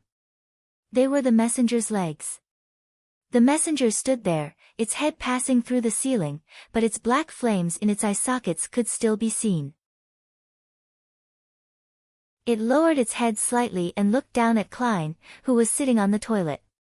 Klein looked up, stunned for 2 seconds, his mind filled with a baffling thought. Should I act like a woman, hurriedly covering my nether regions, or should I just be open and fearless? Before he could make up his mind, the messenger dropped the letter, disintegrated into a pile of bones, and disappeared into the floor. It took a moment for Klein to react before he caught Mr. Azek's reply. This messenger is being more and more impolite. Can't you see that I'm using the toilet? Don't you know to knock on the door or to squeeze it through the crack under the door? Klein cursed in anger and amusement. After giving it some more thought, he felt that it would be putting the messenger in a tough spot to pass the letter through the crack in the door. The 4-meter-tall giant had to lie down in order to reach that position. Just thinking about it is rather funny. Well, the next time I write a letter, I'll add a paragraph so that Mr. Isaac can educate the messenger so that he will be more polite. Klein unfurled the letter and read Isaac's reply. According to the knowledge I've recalled, I can provide you with 2 methods. The first requires certain prerequisites. If a unique item belonging to you or someone else is located where sea god Calvetua is, you can use divination to easily locate its position. The other prerequisite is that you can enter the spirit world. I have plenty of methods for this. I'll list the most common 3. The second method is to use a secret deed ritual and pray to red light Ire Moria. He represents authority and will. At a certain level, he grasps the relevant knowledge of the creatures in the spirit world and the locations in the spirit world, so red light of the 7 pure lights is named Ire Moria. The principle of a secret deed ritual is to adjust one's state, release one's mind and body, and align oneself with the target of the prayer bit by bit. Finally, an overlapping will occur, allowing one to acquire the corresponding knowledge. And this kind of alignment and overlapping is relative. While acquiring knowledge, my secrets will also be open to the target of the prayer. I can't trust red light. I have too many secrets. Klein's first reaction was to rule out the second approach. As for the first solution, there was also the chance of failure. Klein didn't have any unique items located where sea god Calvetua hid itself. Either I use the help of the resistance and send something to Calvetua, or I'll have to find the original owner of an item sacrificed to sea god from its believer. Furthermore, it has to be unique. Send something to Calvetua. As he thought, Klein suddenly had an idea. He braced himself and considered it over and over again, thinking that there was a certain probability of success. After finishing his deed in the washroom, Klein washed his hands, took 4 steps counterclockwise, and went above the gray fog. He planned on attempting divination and received a revelation that there was danger, but it was manageable as long as it was handled properly. With all of this done, he returned to the living room and walked towards the reclining chair. Danitz immediately sat up and said with a dry laugh, "Is there something? Do you know the words to the prayer relating to the sea god?" Klein asked with an unperturbed tone. Danitz spread out his hands and suddenly hissed. "Dogs hit," he softly cursed his injured arm and switched to smiling. "Yes. I've seen a few members of the resistance hold rituals. Ah. The details are, adorer of the sea and spirit world, guardian of the Rorstad archipelago, ruler of the undersea creatures, master of tsunamis and storms, the great Calvetua." By the way, the 2 instances that it was effective were recited in Elvish. Adorer of the sea and spirit world. Its bearing is very low. It's not the same as my honorific name. That's true. I created it by copying it from the 7 true gods. Klein nodded gently and said, "Do you know where there are empty warehouses and abandoned houses?" "Of course. Every great pirate knows a few," Danitz replied without hesitation. Klein turned around and walked towards the coat rack. "Take me there." "To do what?" Although Danitz was puzzled, he didn't dare ask. "In the dock area, in a dirty and dilapidated warehouse." Danitz watched Gehrman Sparrow take out 3 candles and several metal bottles. Unable to hold back his curiosity any longer, he asked, "What are you planning on doing?" Klein didn't look back and replied very calmly, "Sacrifice." "To whom?" Danitz pressed with interest. Klein set up the altar, took out an iron cigar case and calmly said, "Calvetua." His plan was to give something directly to sea god Calvetua. As long as Calvetua accepted it, he could use divination and other methods to find its hiding place. As for whether or not Calvetua would accept it, he had certainly considered it, believing that it was a definite possibility. As Calvetua was currently on the verge of death, it was in a state of extreme madness, with little sense of reason. It acted on instinct alone, and it might have a strong desire for the aura of the gray fog. Therefore, Klein was prepared to sacrifice an iron cigar case that was often placed above the gray fog. He wanted to see if Calvetua would accept it or not, and if he didn't, he wouldn't suffer any losses. He could then pretend as though nothing had happened. Sacrifice to see God Calvetua. At that moment, Danitz found his brain lacking. He couldn't comprehend what was on Gehrman Sparrow's mind. Are you crazy? How could it accept your sacrifice? Even if it's accepted, what would be the point? It's dying. And it's very dangerous. Danitz blurted out. Immediately, he added inwardly, no, Gehrman Sparrow isn't crazy, because he has always been crazy. Klein glanced at him and simply said, in this domain, I'm an expert.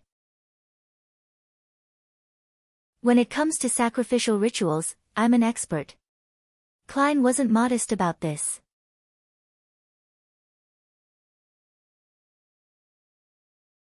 Chapter 545, The enraged Calvetua. Danitz felt choked, unable to say a word. He quickly stepped aside and watched as Gehrman Sparrow lit the candles, burned some powder, and dripped some extract. Taking in the smell that pervaded the air, he couldn't help but raise his voice. Why, you're using the wrong materials, right? He remembered that the resistance didn't use things like full moon essence oil, slumber flower, or chamomile when sacrificing to the sea god. It's not like you're praying to the Evernight goddess. Klein turned his head to look at him, then he returned his gaze to the altar. That wouldn't be an issue.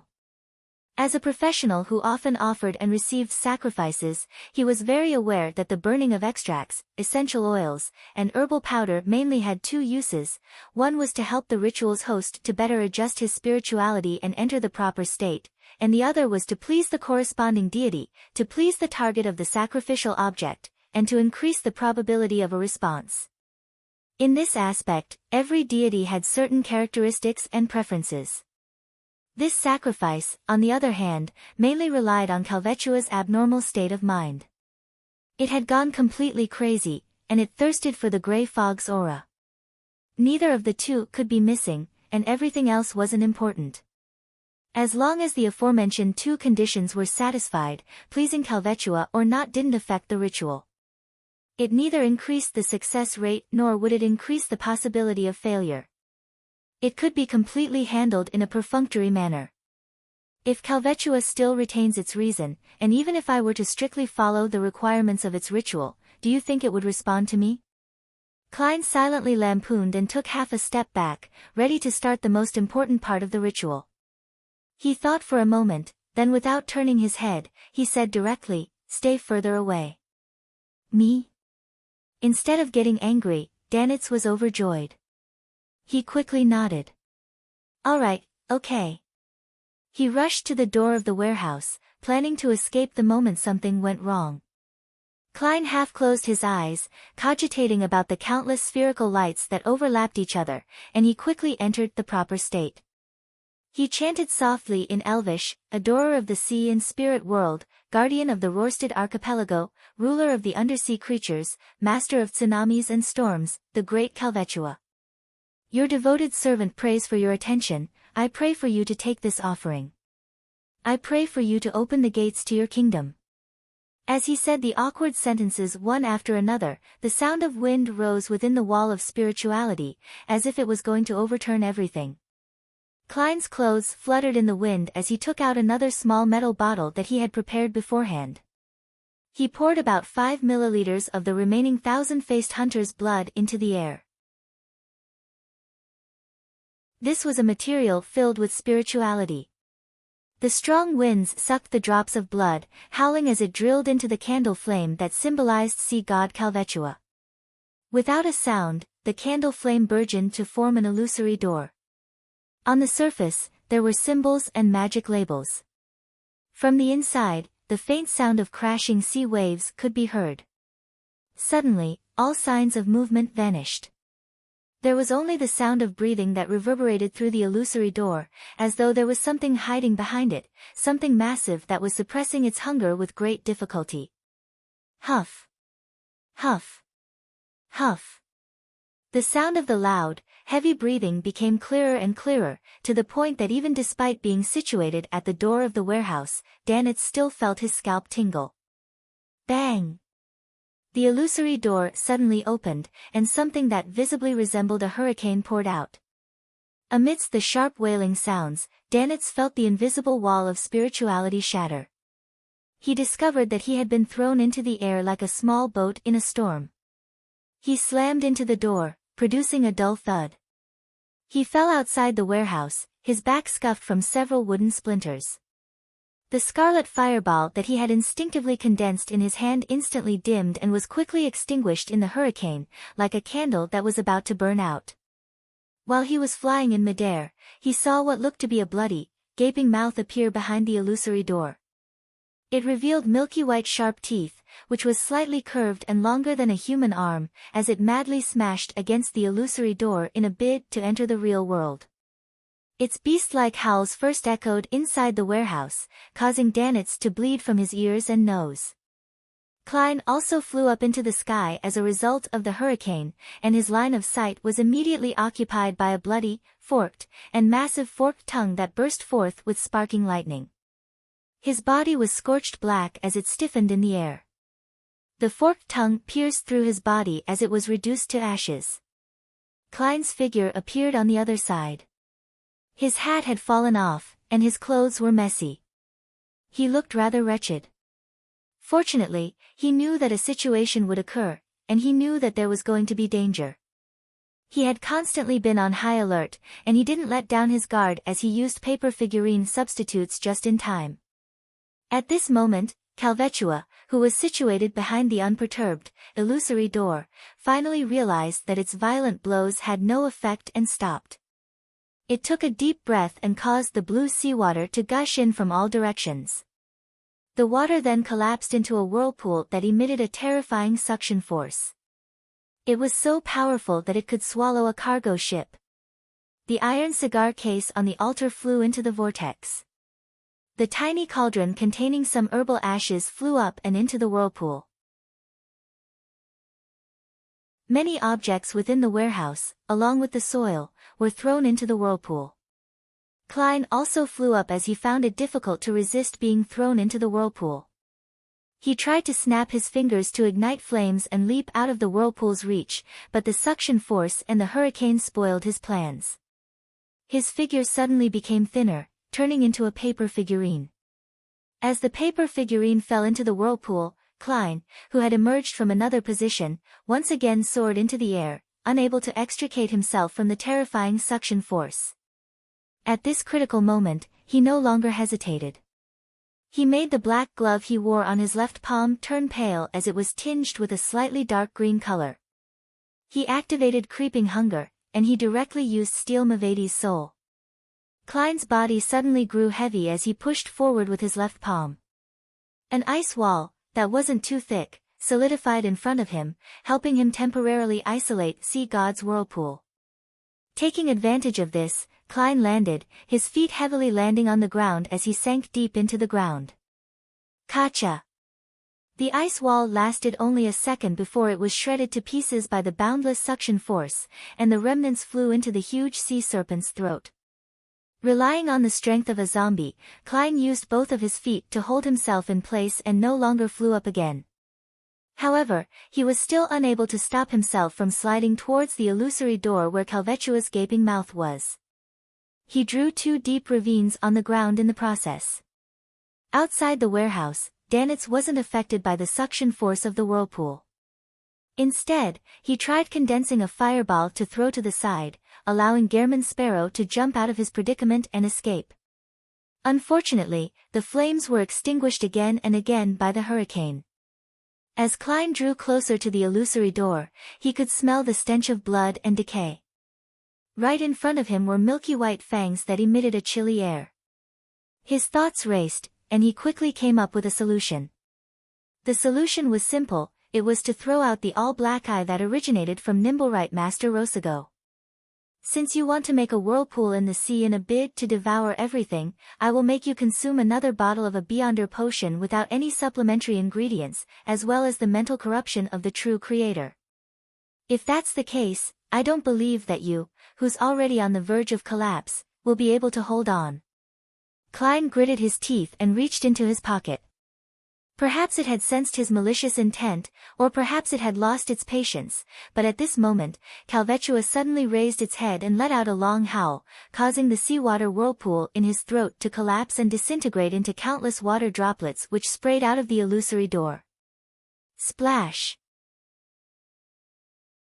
Torrential rain fell in the warehouse, and a dazzling silver ball of intertwined lightning condensed in Calvetua's throat once again. With a boom, it spat out that lightning ball. Amidst the torrential rain, the silver ball of lightning transformed into streaks of stunning lightning bolts that quickly expanded outwards. It destroyed the frugal altar and occupied the entire warehouse. Sizzle. Klein's figure kept phasing in and out of existence amidst the sea of lightning. His body would char and turn into scraps of paper.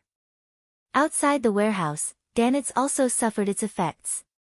All his hair stood up as his body convulsed. After continuously using paper figurine substitutes and approaching his limit, Klein finally managed to withstand it until the lightning subsided. As for the illusory door, it was affected by the complete destruction of the ritual and quickly closed. Creak. Sea god Calvetua's hisses of indignation were isolated by the door. After a moment, the illusory door completely disappeared. The surroundings were in a wretched mess. Only a candle was left on the altar, weakly swaying its flame. Bang!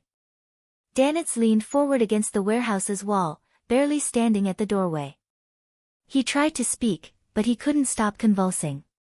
He could only express his grievance with his eyes. Gehrman Sparrow is really a madman. I can still remember the horror I experienced in Bansi Harbor, and I still have nightmares about it. Previously, when he was picking out items offered by the resistance, he attracted the curse of the sea god. I was so frightened that I almost ran away while on our journey back. This time, he even did some sacrificial ritual and nearly summoned Calvetua over. It was really extremely dangerous just now. Why does he love to take risks so much and enjoy causing major trouble? Time after time, he searches for thrills while on the brink of death. Is this a manifestation of his craziness, or is there another reason? Sea god Calvetua is still very strong. Even though it's on the brink of death, and there's the door of sacrifice in between us, it was still able to release a portion of its strength that could easily finish me off. As expected of a demigod that can fight against a sea king. Klein pulled his feet out of the ground and saw that his boots were in tatters. At the same time, he found that, regardless of it being due to luck or an inevitability, Calvetua had accepted his sacrifice, in all sense of the word.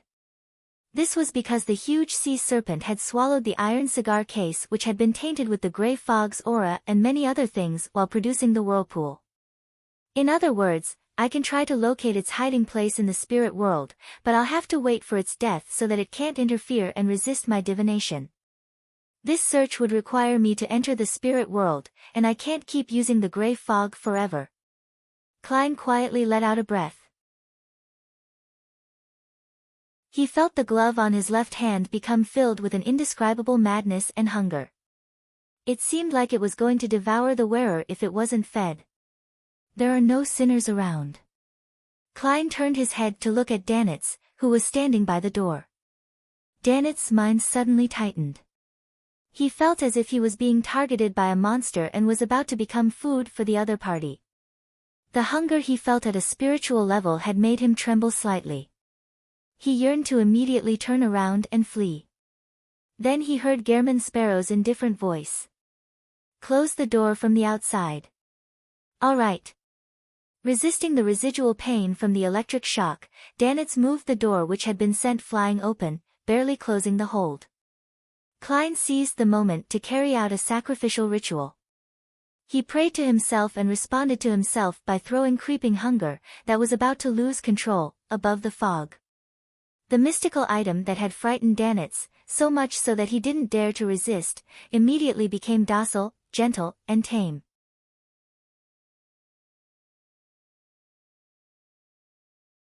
Chapter 546, Spirit world. Upon returning to the real world, Klein extinguished the candles, put away the remaining items, and carefully checked the situation in the warehouse. Luckily for him, the whirlpool of seawater created by Calvetua had completely wiped the area clean, leaving only the subsequent sprays of rain, the blackened patches from the lightning strikes, and sparse piles of ash, as well as the ravines produced by Klein's 2 feet. The traces are easy to deal with. I can get Danitz to use his fireball to wash the place later, disguising it as an internal strife between pirates. Klein nodded indiscernibly and pulled out one of the few remaining paper figurines. He shook his forearm and flicked his wrist. The paper figurine flew out and burned on its own before turning into black ash. After doing all of this, Klein walked towards the door, frowning as he walked. The soles of his boots were gone, and the rest of his clothes were tattered and torn, wet, or charred. This was unavoidable under those circumstances, as it wasn't something a paper figurine could withstand. The tearing was a result of the potent suction from the whirlpool, the moist sensation came from Calvetua's torrential rain, and the charred black marks were a result of being struck by bolts of lightning in the interval when Klein was using his paper figurine substitutes. Even now, despite having calmed down, his right forearm still spasmed a few times due to the electric shock. It cost me £8.6 solely. I have to get a new set of clothes. I had divined danger and had made preparations, but I didn't expect Calvetua to be more powerful and crazier than I had expected. I hope that I'll gain something later. Klein silently shook his head. He restrained his expression and endured the pain before coming to the door and knocking 3 times. Danitz, who was constantly uneasy, hesitated for 2 seconds before he opened the door. Discovering that Gehrman Sparrow had returned to his cold and reserved state, with him no longer emitting a hunger and madness that struck terror to his spirituality, Danitz let out a sigh of relief. He took a glance inside and asked, "Is it over?" "No." Klein curled the corners of his lips and revealed a gentle smile. "Not yet." Danitz jumped in fright. What else needs to be done?"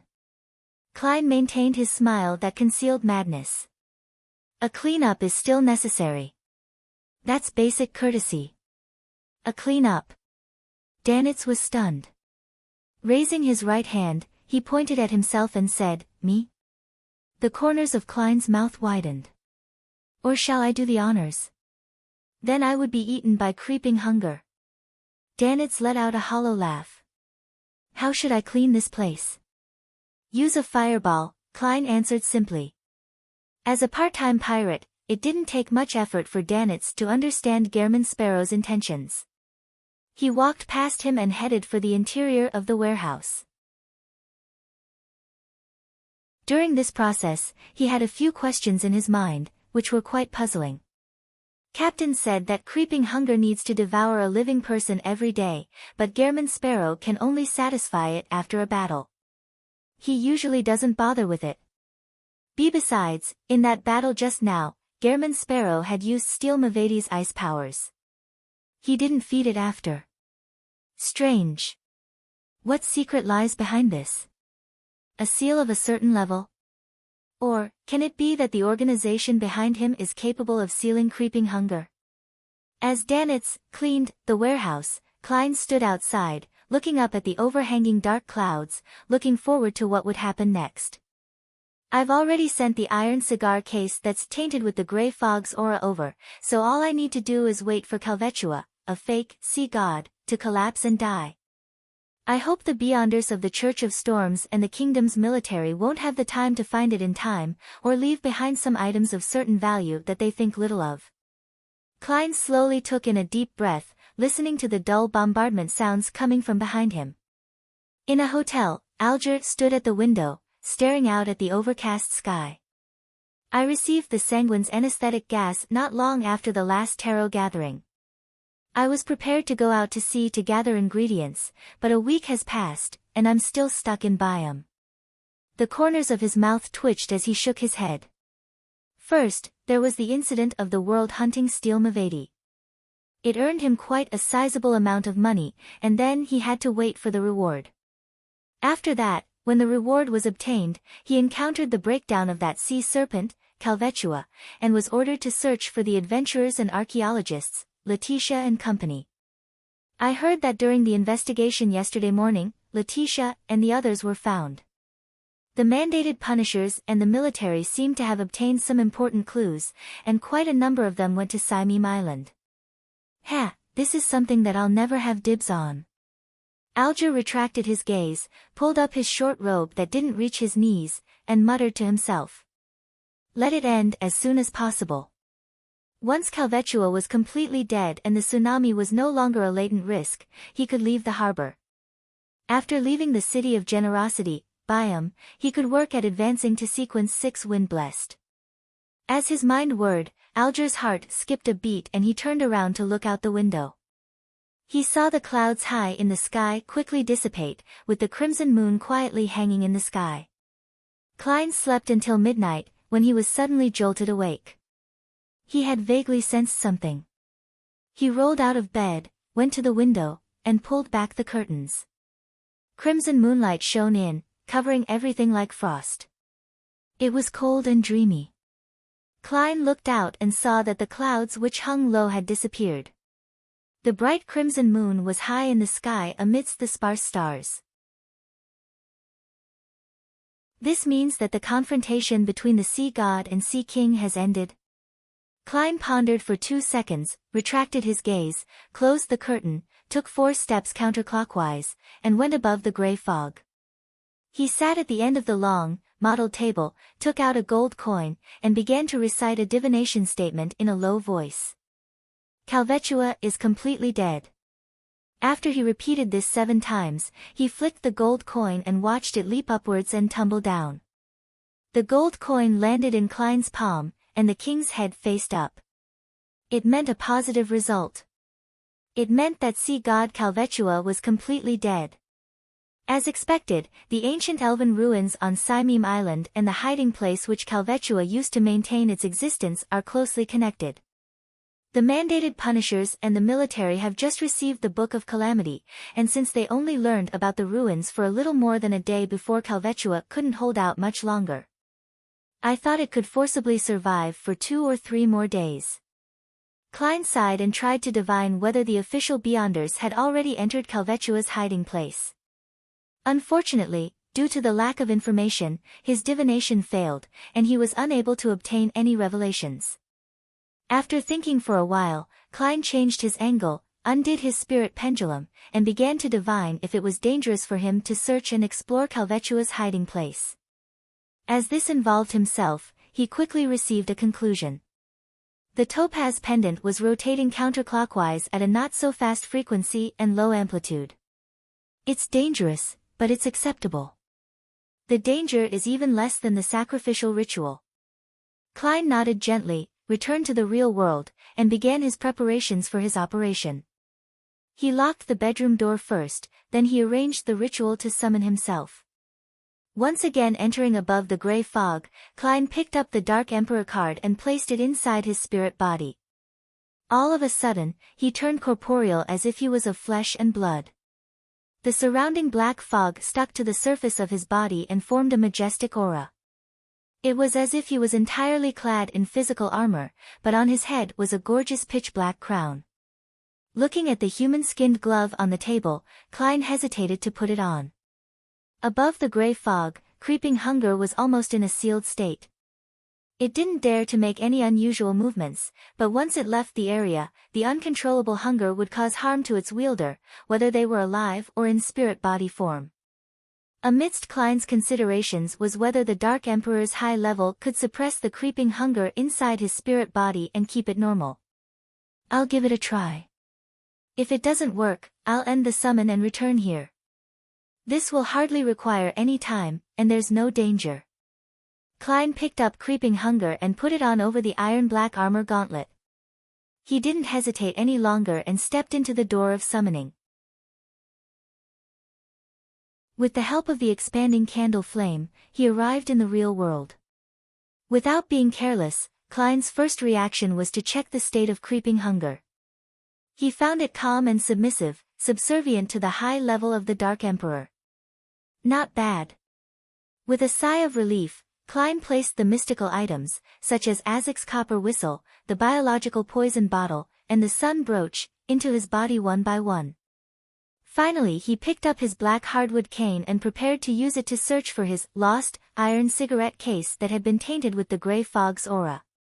Of course, in order to find the place where Calvetua was hiding, one had to first enter the spirit world and pinpoint the location from within. Otherwise, it would only fail. As for how to enter the spirit world, Klein didn't consider the 3 methods provided by Mr. Azek. As a spirit body with intelligence and the ability to think, how was he not able to find the spirit world and enter it?